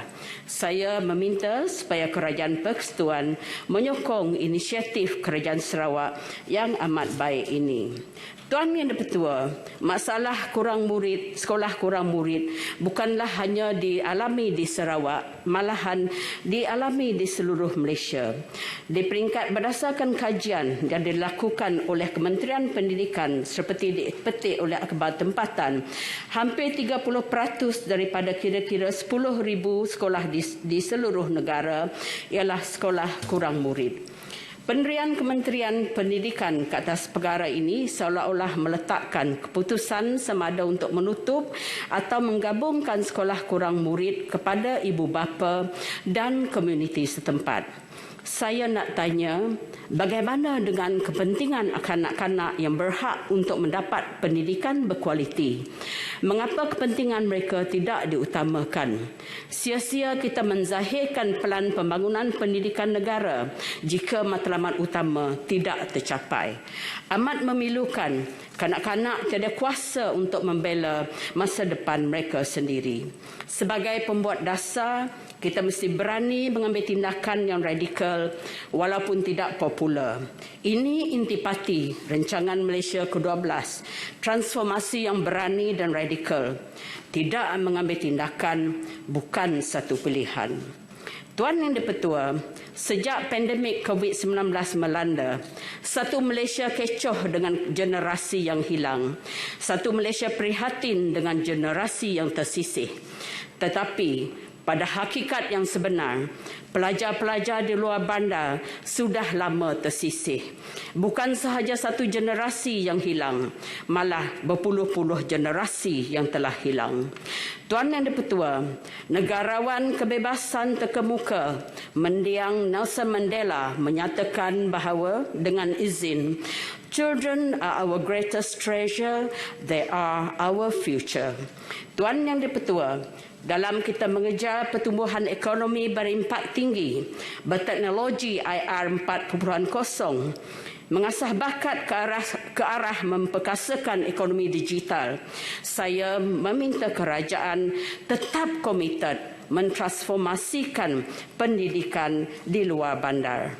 Pada minggu yang lepas, Yang Berhormat Senator daripada Kelantan, Yang Berhormat tak ada bersama kita pada hari ini, Tuan Juruhukum Muhammad Afandi menyenaraikan kejayaan dasar ekonomi baru dalam membangunkan ahli-ahli keluarga Malaysia di Semenanjung sini dalam bidang pendidikan dan pasaran pekerjaan. Pada kali ini, saya meminta supaya kerajaan pusat memberi tumpuan kepada pembangunan ahli-ahli keluarga di wilayah Sarawak dan Sabah yang jauh ketinggalan dalam bidang pelajaran dan pekerjaan yang berjawatan tinggi. Khususnya bagi anak-anak pribumi Sarawak yang cemerlang dalam pelajaran, saya memohon supaya kerajaan persekutuan mengagihkan kota beasiswa, kemasukan ke sekolah berasrama penuh dan pilihan kursus di peringkat pengajian tinggi yang boleh laku di pasaran pekerjaan. Hasrat pemimpin-pemimpin Sarawak dan Sabah semasa mereka bersetuju untuk membentuk Malaysia bersama-sama dengan Persekutuan Tanah Melayu dahulu adalah supaya pembangunan bagi wilayah-wilayah Sarawak dan Sabah dipecutkan dengan izin accelerated. Itu perkataan yang digunakan di dalam laporan Cobble Commission. Pembangunan yang dimaksudkan bukan setakat pembangunan infrastruktur, tetapi pembangunan yang menyeluruh termasuk pendidikan. Tuan Yang di-Pertua, Bank Dunia mengunjurkan Malaysia berada di landasan yang kukuh untuk mencapai status negara berpendapatan tinggi seawal tahun 2024. Sebagai negara pendapatan tinggi, Bank Dunia menyatakan Malaysia perlu inklusif, perlu memastikan tiada rakyat yang tertinggal. Inklusiviti juga intipati Rancangan Malaysia ke-12.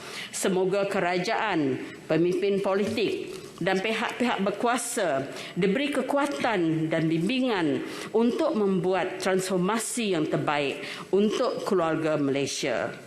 Perkara yang kedua, pembasmian kemiskinan dan pembangunan luar bandar. Tuan Yang di-Pertua, pertanian mendominasi ekonomi di luar bandar di Sarawak. Sejak awal tahun 2000, ramai pekebun kecil menceburi penanaman sawit. Kini terdapat lebih kurang 40,000 pekebun kecil persendirian menanam sawit melibatkan lebih kurang 140,000 hektar. Walaupun harga sawit turun naik berdasarkan permintaan dan bekalan, sawit telah menjadi sumber pendapatan yang stabil bagi pekebun kecil di luar bandar. Sekarang ramai pekebun kecil yang bekerja di bandar menjadikan penanaman sawit sebagai sumber pendapatan yang kedua. Jika harga buah tandan segar berada di paras RM500 setan, penanam sawit boleh terkeluar daripada belenggu kemiskinan mutlak. Dengan harga buah tandan sawit di paras lebih kurang RM900 setan seperti mana sekarang, ada penanam-penanam sawit yang terkeluar daripada kategori miskin. Walau bagaimanapun, banyak tanah yang tidak dapat dibangunkan oleh kerana kekurangan jalan raya di luar bandar dan ketersambungan jalan raya untuk menghubungkan luar bandar dan bandar. Kekangan yang kedua adalah kekurangan modal untuk membina jalan kebun dan membeli benih sawit. Memandangkan sawit telah terbukti dapat mengeluarkan masyarakat luar bandar daripada kancah kemiskinan, saya cadangkan supaya kerajaan menyediakan dana khas untuk membantu pekebun-pekebun kecil membina jalan ladang dan membeli benih sawit. Saya cadangkan supaya dana tersebut digunakan untuk membantu penduduk-penduduk di kalangan B40 yang berada di daerah-daerah termiskin di Sarawak. Ini berdasarkan kategori daerah termiskin yang dilakukan oleh Kementerian Luar Bandar. Pada masa sekarang, peruntukan jalan ladang di bawah Kementerian Perusahaan Perdagangan dan Komoditi adalah sangat terhad. Saya melihat pemberian dana untuk jalan ladang sebagai kerjasama menang-menang di antara pekebun kecil dan kerajaan, kerana kerajaan juga mendapat pulangan daripada ses sebanyak RM14 setan yang dibayar oleh penanam sawit. Selain daripada itu, sawit juga meningkatkan pendapatan ekspor negara. Tuan Yang Dipertua, dengan izin, give a man a fish and you feed him for a day. Teach a man to fish and he will eat for a lifetime. Mempelbagaikan tanaman dengan menggunakan teknologi dengan izin precision farming seperti fertigasi berdasarkan dengan izin Internet of Things adalah satu langkah yang wajar. Ini tidak memerlukan banyak tenaga buruh tetapi boleh memberi pulangan yang lebih tinggi dan boleh menarik belia menceburi bidang pertanian.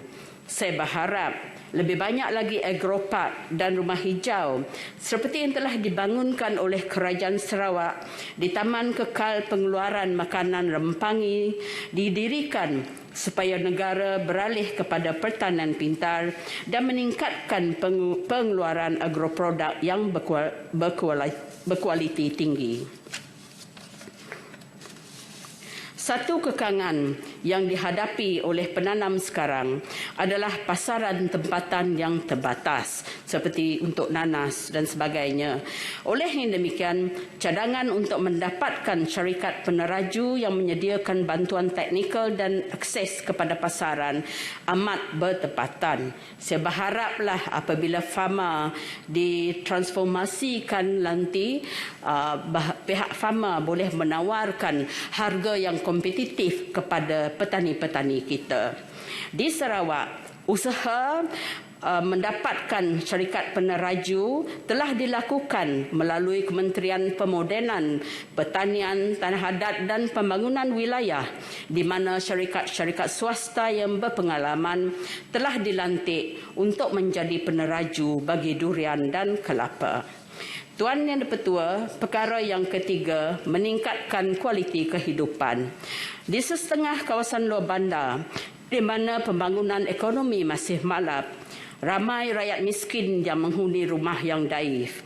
Oleh yang demikian, rancangan kerajaan untuk membaik pulih rumah bagi golongan miskin bukan sahaja meningkatkan kesejahteraan kehidupan mereka, tetapi inklusif, sejajar dengan konsep keluarga Malaysia.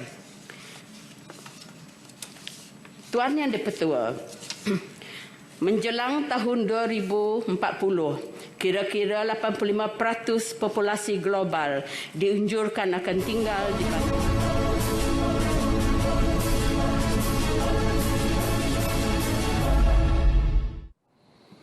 Baik, persidangan Dewan Negara sehingga soalan yang ke-15 sebentar tadi dan ketika ini sedang berlangsung sesi perbahasan rancangan Malaysia yang ke-12. Baik, soalan yang ke-15 itu merujuk kepada Menteri Pembangunan Luar Bandar yang telah pun dibangkitkan oleh Senator Dato' Aziz Sidin yang meminta pihak kementerian untuk menyatakan berapa ramaikah anak-anak orang asli yang telah memohon untuk melanjutkan pengajian ke luar negara untuk peringkat sarjana muda, sarjana dan doktor falsafah sejak 5 tahun yang lalu dan nyatakan juga berapa ramai yang telah berjaya dan tidak berjaya dan apakah alasan mereka tidak berjaya, dan soalan ini telah pun dijawab oleh Timbalan Menteri Pembangunan Luar Bandar iaitu Dato' Hasbi Habibullah. Baik, antara soalan-soalan yang menarik perhatian pada hari ini ialah soalan pertama iaitu berkenaan dengan siswazah yang menganggur.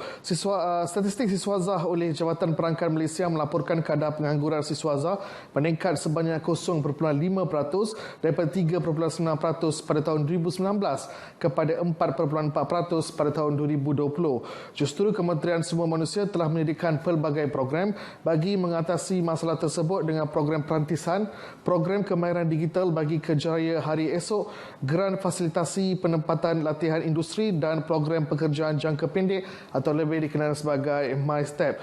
Baik, selain itu kerajaan juga menerusi Talent Corp telah berangka program geran fasilitasi penempatan latihan industri My Next Internship bagi memastikan graduan universiti memenuhi keperluan industri. Baik, jelas Timbalan Menteri Semua Manusia Dato' Awang Hashim, inisiatif MyStep dengan peruntukan sebanyak 700 juta ringgit pula merupakan langkah jangka pendek untuk bantu meningkatkan peluang pekerjaan dan pendapatan kepada rakyat. Dato' Awang Hashim menjawab pertanyaan Senator Dr. Yaakob Saparip. Baik, soalan yang kedua juga turut menarik perhatian Dewan iaitu berkenaan dengan Pusat Komuniti Desa PKD. Buat masa ini, Kementerian Pembangunan Luar Bandar belum mempunyai sebarang rancangan untuk menambah lagi bilangan Pusat Komuniti Desa PKD di seluruh negara. Tumpuan pada masa ini ialah memperkasa peranan 191 PKD sedia ada melalui projek pemperkasaan PKD di bawah peruntukan Pembangunan Rancangan Malaysia ke-12 berjumlah 20 juta ringgit. Di samping itu, Kementerian Pembangunan Luar Bandar juga diperuntukkan dengan peruntukan mengurus berjumlah 3.302 juta ringgit bagi menampung perbelanjaan pengurusan 191 PKD pada tahun 2021. Dato' Hasbi Habibullah yang juga merupakan Timbalan Menteri Pembangunan Luar Bandar 2 menjawab pertanyaan Senator Dato' Dr. Nguyen Juling.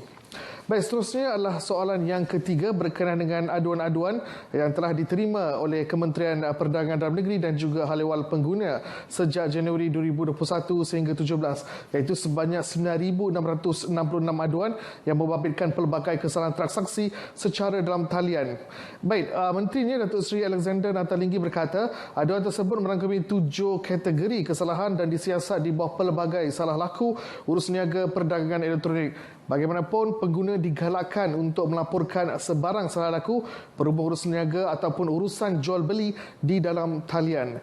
Jelas beliau, aduan tersebut antaranya melibatkan pengguna tidak menerima barang atau perkhidmatan ditawarkan dan produk diterima tidak sama seperti ditawarkan. Beliau menjawab pertanyaan Senator Dr. Wan Martina Wan Yusof.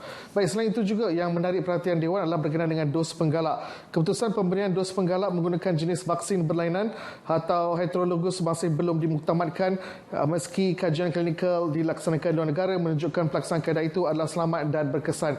Baik, itu merupakan antara persoalan-persoalan yang dibangkitkan dalam persidangan pada hari ini. Kepada anda yang ingin mengikuti persidangan Dewan Negara, anda boleh melayari laman sesawang rtmclick.rtm.gov.my atau melalui pautan yang tertera di kaca TV anda. Dan sempena sambutan Mahir Rasul pada keesokan hari, Dewan Negara akan ditangguhkan sehingga hari Rabu. Sekian saja langsung dari Parlimen. Saya Muhammad Cina Sami. Salam hormat.